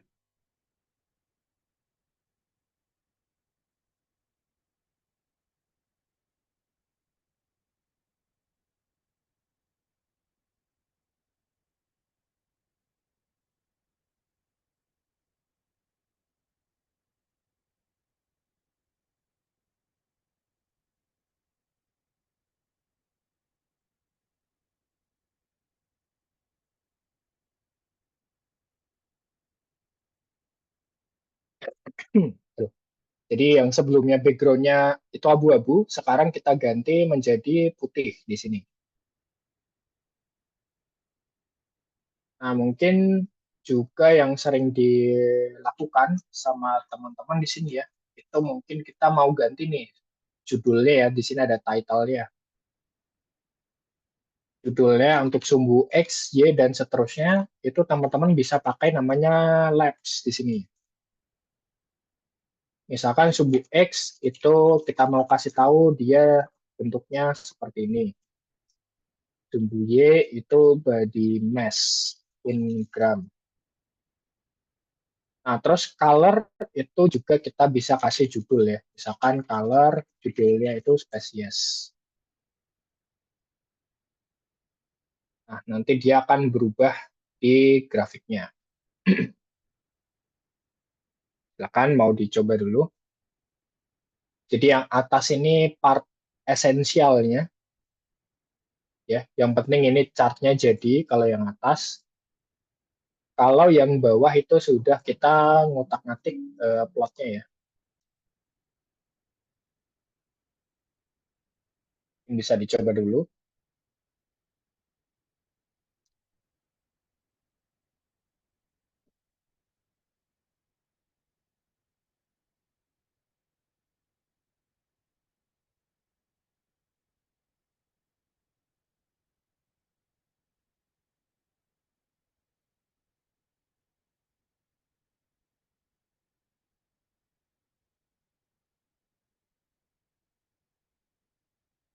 Nah, ini jangan lupa ya teman-teman. Mungkin yang belum familiar sama R, Kalau ini ada petik dua nih, itu artinya ini adalah teks ya. Jadi teman-teman bisa menulis apapun di sini gitu. Misalkan di sini saya tulis body mass gram. Nah, di sini pasti munculnya sesuai yang kita tulis. Kalau tidak ada petiknya, nah ini bisa jadi kita ngasih tahu ini datanya gitu ya. Kalau di R ini disebut dengan objek. Jadi kalau kita masukkan sesuatu nih, misalkan cuma X, itu dia error. Karena X ini apa sih? Si R ini nggak tahu gitu, X itu apa. Tapi kalau kita kasih petik, dia nanti keluar sebagai teks di sini. Seperti itu.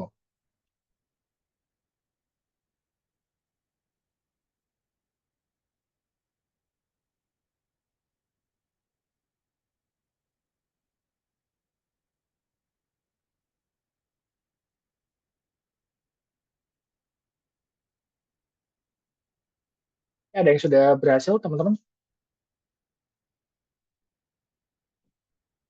Sampai sini. Saya copy ke chat juga mungkin ya.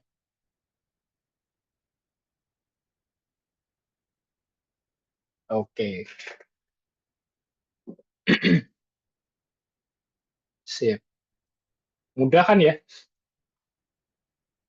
Ya namanya programming, pasti kalau kita di awal nggak familiar memang sulit ya. Makanya di sini saya nggak banyak mengeluarkan script gitu seminimal mungkin. Nah, terus kemudian teman-teman di sini, ini kan udah jadi plotnya misalkan nih, mau dipamerin gitu ya misalkan, atau mau ditaruh di slide. Cara nge-save gambarnya ini gimana sih? Apakah harus di screenshot atau bisa nih lewat coding ya? Nah, itu teman-teman di sini bisa namanya GG Save. Dikasih tahu saja namanya gitu ya. Oke, nah ini sebelum nyimpan, sorry, R Markdown-nya boleh disimpan dulu ya. Jadi file save as, ya, misalkan bebas di mana kalau saya di praktis misalkan, ya udah pakai R. Nah ini coba di save aja dulu. Kenapa harus di save? Karena nanti ini menentukan filenya yang di-download masuk ke folder mana gitu. Kalau kita nggak save, mungkin teman-teman nanti akan susah nyari gambarnya ini ditaruh di mana sih. Nah, kalau sudah di-save R Markdown-nya tadi, baru ini kita isi misalkan plot 1 PNG misalkan ya. Nanti teman-teman bisa atur lebarnya sama tingginya ya. Bisa dalam bentuk pixel, kalau nggak salah seperti ini. 1980.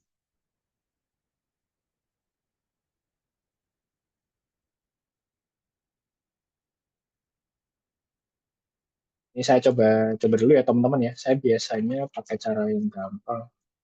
Tapi ini kalau mau lebih detail aja.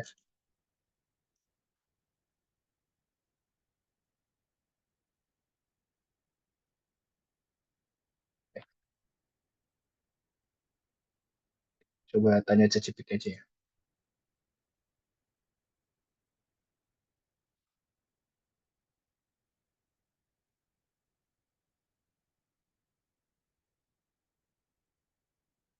Oke, unitnya sendiri.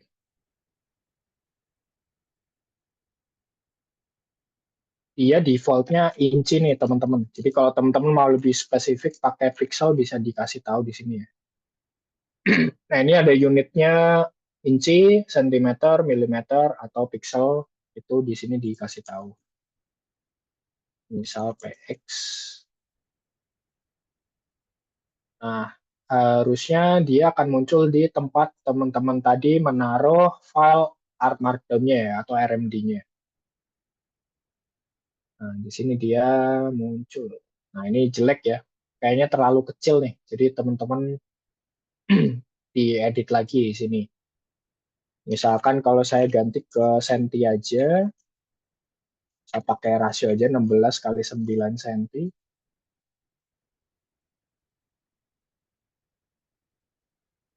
itu nanti akan muncul ya.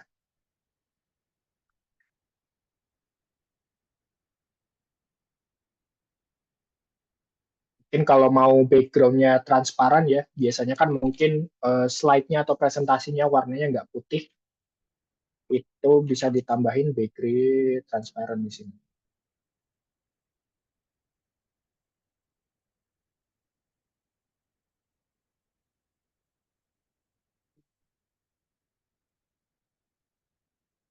Kurang lebih seperti ini.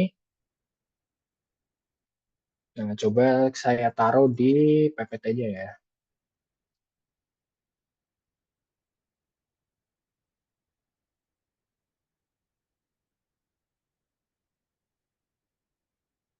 Nah, jadi teman-teman langsung bisa naruh nih visualisasi yang teman-teman sudah bikin di PowerPoint atau uh, di Word misalkan ya, lagi mau bikin penelitian itu bisa langsung ditaruh.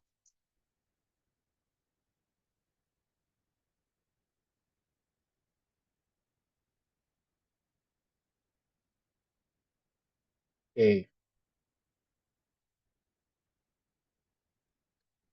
Oke, satu lagi mungkin ya di sini timnya kan minimal ya.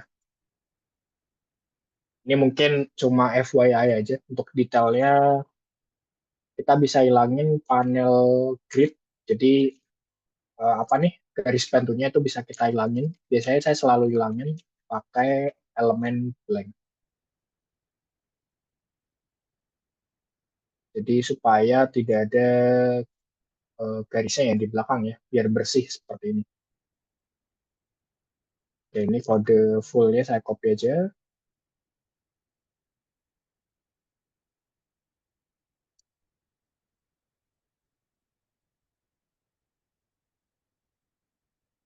Nah, biasanya kalau saya sih ini sudah cukup ya kalau untuk gambar yang basic gitu. Jadi kita ngasih tahu datanya di mana sih, sumbu X, Y-nya apa. Mungkin kalau mengasih warna berdasarkan kolom, diisi warna kolom apa. Ini jenis chartnya ya, mau garis misalkan tadi kalau sudah lihat cheat sheet bisa dilihat ada geom-line. Kalau bar chart ada geom call di sini kayak gitu. Nggak usah diapalin, nanti sambil lihat ChatGPT saja. Terus di sini ada tema ya, tema ini udah template atau settingan. Teman-teman bisa explore juga ada tim yang lain gitu di sini. Kalau saya selalu pakai tim minimal biar dia bersih. Terus di sini saya tambahin setting tambahan gitu ya untuk temanya supaya garis bantunya atau grid lainnya ini hilang. Nah, terakhir untuk ngasih judul ya, sumbu X, sumbu Y, sama mungkin kalau mau dikasih title, penguin distribution misalnya. Biar chartnya ada judulnya, itu bisa juga.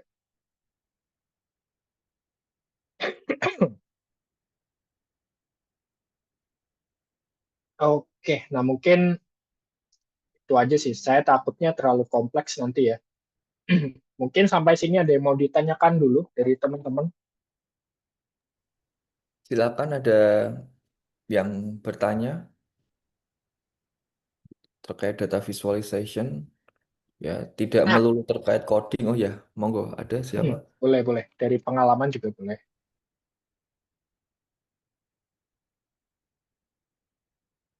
Ya, tadi kayaknya ada yang bersuara, nggak jadi atau gimana? Ya,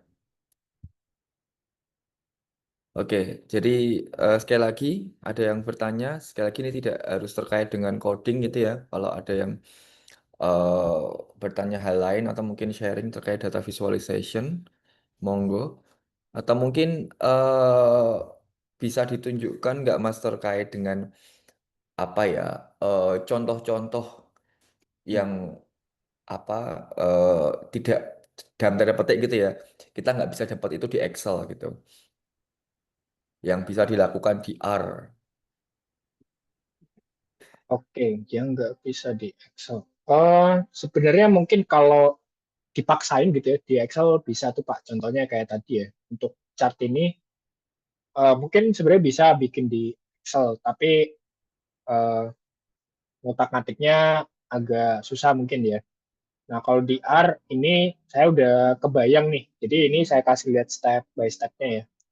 Jadi kayak yang sudah kita lakukan sebelumnya, yaudah kita bikin visualisasi yang sederhana aja dulu. Nah, terus kita rapiin gitu ya. Nah, ini kan sebenarnya masih basic gitu. Terus misalkan tadi kita mulai bersih-bersih gitu ya di sini. Tadi background-nya masih abu-abu. Nah, ini saya masih manual banget nih ya. Terus ini nanti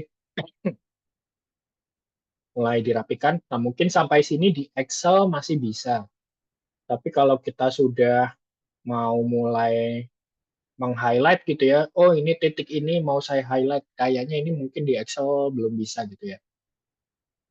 Atau mungkin yang saya cukup ramai juga dulu saya main Twitter, itu di sini sebetulnya di R kalau teman-teman mau bikin infografik pun itu bisa juga. Nah ini datanya sama ya, dari Penguin. Nah tapi ini contoh kompleksnya itu beberapa visualisasi saya gabungkan jadi satu plot gitu. Nah, saya bisa tambahin juga di sini gambar gitu.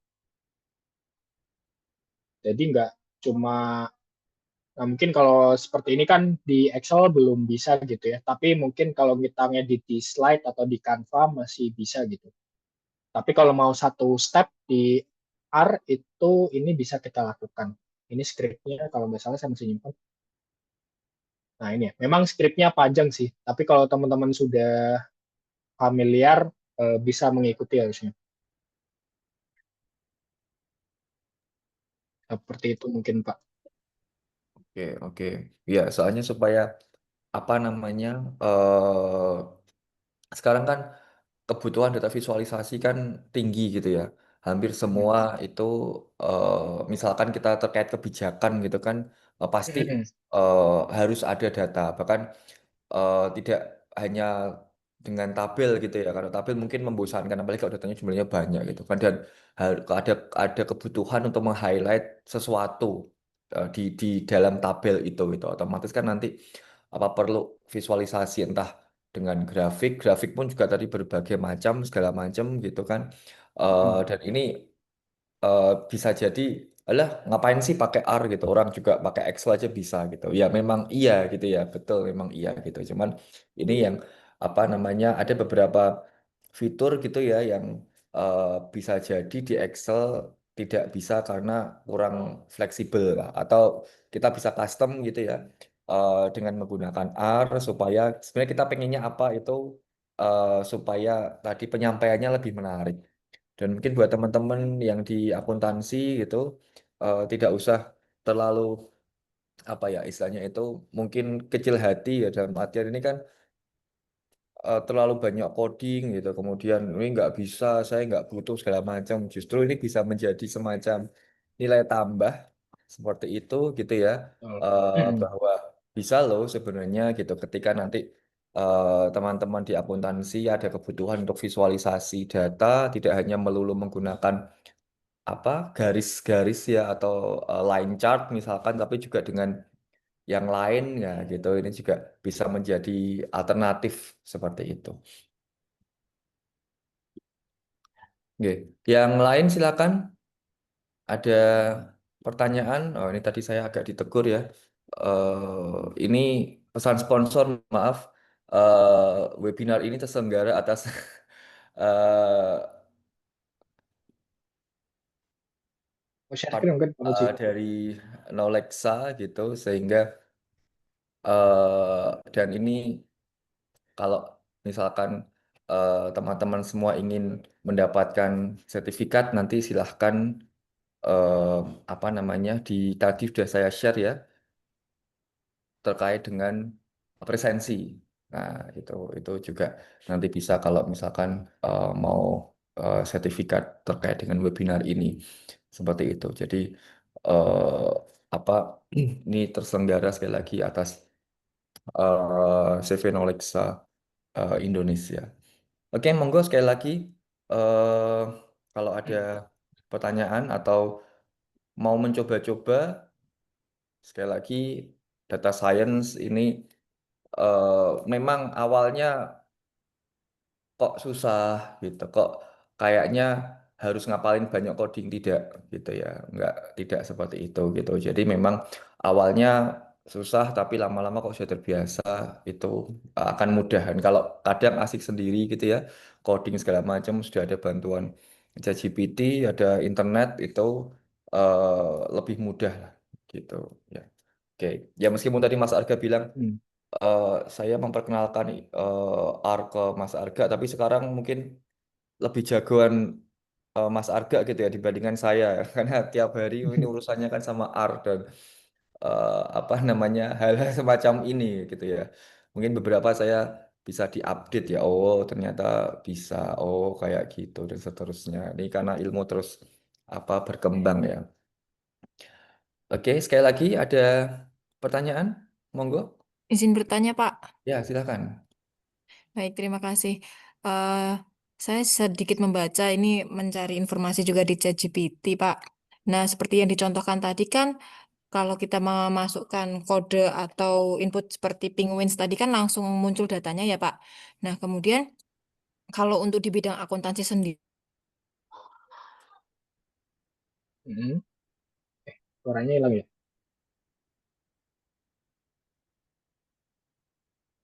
Iya, tadi ya Mbak, tadi siapa ya Mbak? Siapa ya hilang tiba-tiba? halo?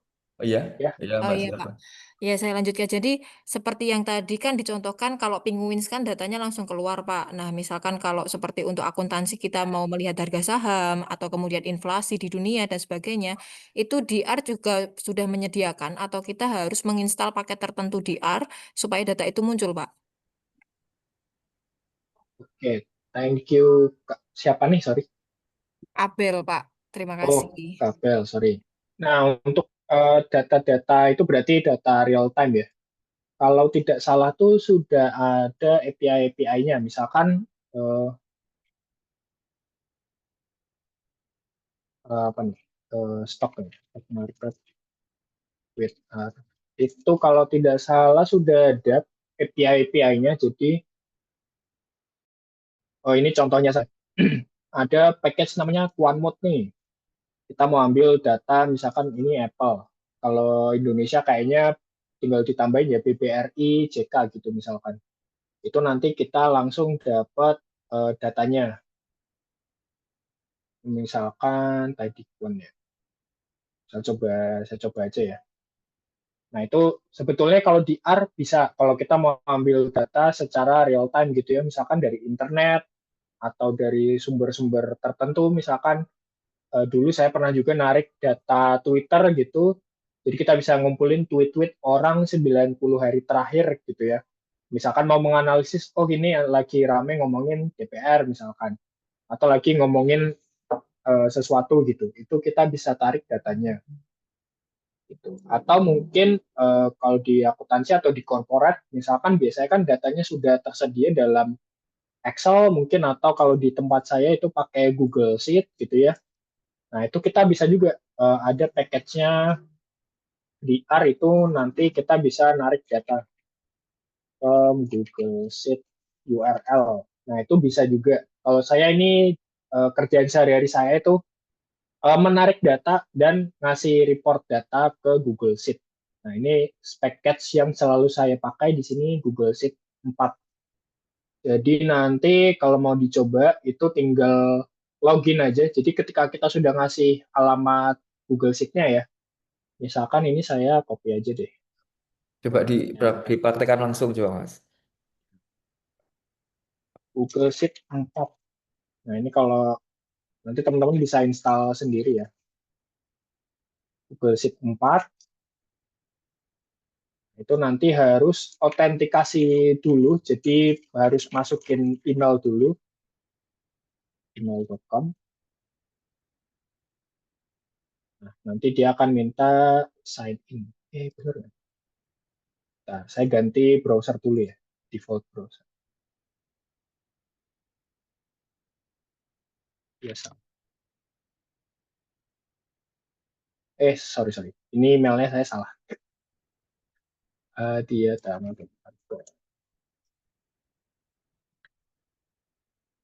Nah, nanti dia akan minta izin ya untuk misalkan mengakses atau mendelete Google Sheet karena memang ada fitur delete juga. Nah, nanti ketika kita sudah ngasih akses itu teman-teman bisa langsung di sini membaca data pakai read sheet. Nah, tinggal dimasukkan URL-nya. Bisa ini ID filenya aja, bisa full sampai sini juga. Di sini itu ya. Misalkan sheet-nya ada beberapa, ini nanti bisa spesifik kita kasih tahu sheet-nya adalah data. Nah, ini nanti langsung keluar nih Kak Adel ya untuk informasinya gitu. Nah, ini biasanya kalau kerjaan saya sehari-hari kayak gini. Ada menggabungkan data-data mungkin dari database gitu ya, data transaksi digabungkan misalkan oh ini ada list nama-nama tokonya gitu dari Google Sheet. Nah, itu digabungkan itu bisa nanti diolah di R. Kalau Seperti itu. ini Mas, apa namanya, impor dari komputer, file Excel gitu. Oke, untuk import file dari Excel, misalkan di sini udah ngasih CSV-nya ya.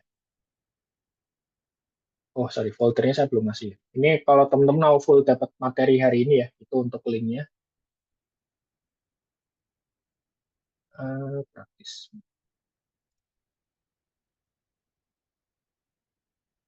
Nah, misalkan tergantung formatnya ya. Kalau Excel mungkin perlu package di sini namanya Open Excel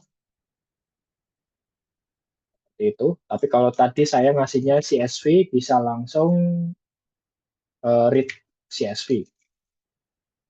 Ya. Nah ini pastikan filenya itu gampangnya harus di satu folder ya sama markdown-nya gitu. Jadi dia membacanya lebih cepat. Nah ini tadi rencananya kalau ada waktu lebih kita belajar dari data ini, tapi karena nggak cukup nggak apa-apa.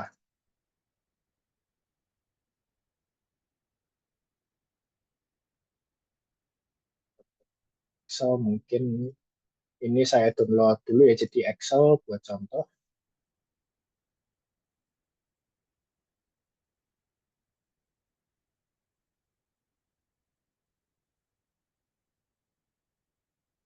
Read Excel.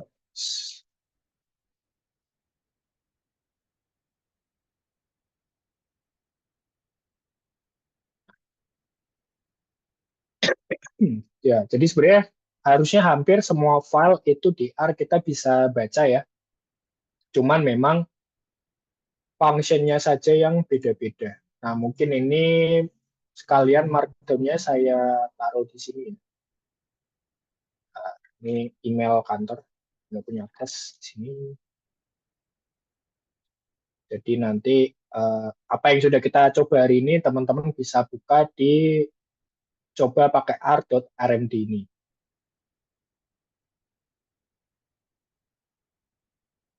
Ya, jadi ini terlampir di link yang saya tulis di chat ya, teman-teman ya. Oke. Nah, Baik, mungkin terima karena kasih memang Kak. waktunya pendek, jadi nggak apa-apa. Apalagi ini kita ngomongin coding ya. Coding nggak bisa cuma sekali nyoba, itu pasti bisa. Nah, teman-teman pasti harus latihan dulu, kayak gitu. Kalau memang mau kenalan sama sisi teknikalnya, mungkin teman-teman bisa baca yang ggplot 2 ini. Atau mungkin ini dulu buku yang saya pakai buat belajar R. Teman-teman bisa baca dari sini juga, seperti itu. Ya, kalau ini mau belajar benar-benar dari sisi teknikalnya ya. Tapi kalau teman-teman mungkin kurang lebih saya sebenarnya bisa ngoding, cuman nggak bisa bacanya. ya nggak apa-apa pakai ChatGPT aja kayak gitu. Yang penting outputnya kan keluar dulu ya. Tuh. Oke, mungkin dari saya itu Pak Muji kalau ada yang mau ditambahkan dari teman-teman atau dari Pak Muji. Oke, makasih Mas Arga. Sekali lagi ada pertanyaan? Oke, dari Mas Mbak semua atau peserta selain dari MK Analitika Data untuk Bisnis dari S2 Akuntansi Undip. Kalau tidak ada, ini sudah 2 jam kira-kira ya. Ya sudah hampir 3 SKS lah ya. Ini kalau apa namanya terlalu lama nanti bosen juga gitu ya. Memang sekali lagi tadi coding itu tidak bisa eh, sekali itu langsung apa ya mahir gitu ya. Memang butuh yang namanya ya kebiasaan gitu ya. Jadi kalau tertarik, nah itu bisa dikulik-kulik sendiri ya. Sama seperti dulu ketika belajar awal-awal Word ya atau Excel, nah itu kan pasti nggak bisa sekali tiba-tiba langsung bisa Word atau Excel gitu ya. Pasti harus berkali-kali apa belajar. Nah ini sebenarnya kemarin sudah apa sedikit ya eh, mengenal R ya, ya pasti masih belum familiar ya. Nah ini coba kalau apa namanya ada sisi lain gitu terkait visualisasi yang bisa jadi mungkin menarik gitu ya untuk menyajikan data. Jadi kalau presentasi itu mungkin bisa menggunakan R ya biar tadi tidak melulu hanya Excel gitu. Dan tadi juga di apa dijelaskan Mas Arga gitu kalau di beberapa consultant itu pasti bagus presentasinya pasti bagus gitu ya ya apalagi misalkan dari konsultan besar yang McKinsey Big Four lah gitu itu pasti nggak mungkin jelek itu nggak mungkin itu pasti bagus gitu dan itu terkait visualisasi tidak cuma visualisasi apa tapi grafik atau tabelnya saja tetapi juga how apa namanya grafik itu tells the story ya. Jadi ada ceritanya di situ. Ya, jadi ada kata-katanya, ya permainan warnanya gitu ya. Jadi kemudian juga apa namanya angkanya yang mau ditonjolkan dan segala macam. Nah, gitu. Itu supaya tadi tujuan kita adalah efektif ya. Efektif data visualization ada punya clear purpose and message we can istilahnya itu easy ya apa mudah untuk interpretasi yaitu interpret easily and then tetap harus merefleksikan dari data ya artinya tadi ada yang menarik ya terkait dengan data yang tiba-tiba muncul tinggi gitu ya yang bulan Juni atau apa gitu padahal itu sebenarnya biasa aja nah ini kadang apa ya istilahnya itu orang terkecoh ya padahal ya tidak terlalu eh, ada kelonjakan ya yang berarti sebenarnya gitu. Nah ini juga perlu kehati-hatian ya. Kalau dulu saya sering lihat Twitternya Mas Arga itu sering mengkritik ini Mas ya apa namanya beberapa data visualisasi gitu ya yang buruk. Nah, gitu. Ini seringkali kita juga misleading ya, atau terkecoh gitu dengan data visualization yang tidak begitu bagus atau tadi dikatakan kalau nggak bad ugly ya. Oke, terima kasih sekali lagi Mas Arga, rekan-rekan semuanya di webinar ini. Mungkin satu dua patah kata sebagai penutup Mas Arga, monggo kalau ada. Oke, nah mungkin saya tadi lupa menyampaikan ya. Mungkin kalau teman-teman merasa hmm, mungkin nggak terlalu worth it nih belajar ya visualisasi, teman-teman bisa juga fokus belajar mengotomasi kerjaan teman-teman sendiri. Mungkin ini saya yang lupa menyampaikan. Misalkan teman-teman ini sering bikin reporting gitu ya, total sales atau total rekap bulan ini, pendapatan, margin, cost gitu ya. Itu mungkin kalau di Excel itu waktu saya sering dulu ceritanya dulu bikin report dulu 3 hari. Tapi kalau teman-teman mau belajar R, report itu bisa mungkin 1 jam atau bahkan otomatis gitu teman-teman ya. Nah, jadi menurut saya skill teman-teman untuk belajar programming itu sangat worth it, tidak cuma sekedar belajar visualisasi atau yang terlalu advance kayak machine learning. Sebenarnya nggak harus tentang itu, tapi sekedar teman-teman bisa otomasi pekerjaan teman-teman saja dengan programming itu sudah sangat membantu gitu ya. Walaupun biasanya kalau karyawan yang uh, performance-nya bagus malah dikasih kerjaan lagi gitu ya. Tapi menurut saya worth it banget kalau teman-teman mau belajar misalkan kayak ini sekedar mau bikin report gitu ya, total sales per bulan untuk masing-masing brand. Nah, kalau teman-teman di Excel mungkin filenya baru, bikin pivot table lagi dan seterusnya. Kalau teman-teman sudah punya program R-nya, ya udah tinggal dijalanin aja gitu. Itu mungkin hal yang kayak biasanya orang-orang lupa menjual gitu ya terkait dengan data analitik. Nah, terus tadi ya kayak kata Pak Muji, programming itu soal kebiasaan aja atau latihan. Kenapa saya suka R? Karena bahasanya masih cukup manusiawi, kita masih cukup bisa baca, kalau kita jelasin ke orang juga masih cukup mudah gitu ya. Dan kalau teman-teman sudah terbiasa, itu bisa nih ngoding sambil tutup mata gitu ya. Itu mungkin dari saya. Kalau teman-teman mungkin nanti pengen belajar lagi gitu ya, atau mungkin pengen nanya-nanya, nah ini saya udah lampirin LinkedIn saya ya, kalau teman-teman mau kontak personal gitu. Mungkin itu sekian dari saya, Pak Muji. Oke, terima kasih Mas Arga. Ini sebelumnya em, ini kita ini ya apa namanya sesi foto dulu. Nah, monggo silahkan on cam terlebih dahulu. Ini kita sesi foto bareng. Bentar, gimana operatornya nih? Oke, ya ini udah ada beberapa yang ya terima kasih kita. Bentar.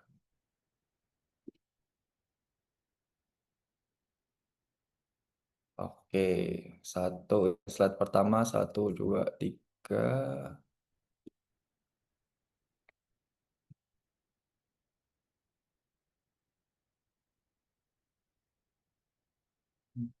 Sebentar, ini kenapa ya? Oke,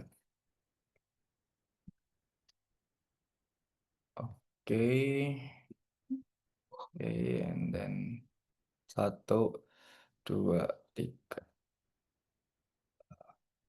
Iya. Oke, terima kasih sekali lagi Mas Arga, kemudian teman-teman semuanya di webinar data visualization kali ini. Semoga bermanfaat ya buat semuanya. Sekali lagi, kalau misalkan nanti butuh sertifikat itu bisa ada di presensi yang sudah saya berikan. Kalau enggak juga enggak apa-apa ya. Oke, itu opsional ya. Sekali lagi karena ini kerjasama dengan CV Knowledge Indonesia sebagai sponsor untuk webinar kali ini. Oke, sekali lagi terima kasih atas waktunya. Saya tutup. Thank you Mas Arga, thank you semuanya. Selamat siang. Wassalamualaikum warahmatullahi wabarakatuh. Waalaikumsalam Waalaikumsalam warahmatullahi warahmatullahi wabarakatuh. wabarakatuh. Terima Terima kasih kasih banyak, Pak Pak. Terima kasih Pak Muji, Pak. Terima Oke, Makasih Pak. ya. kasih Pak Arga. Thank you.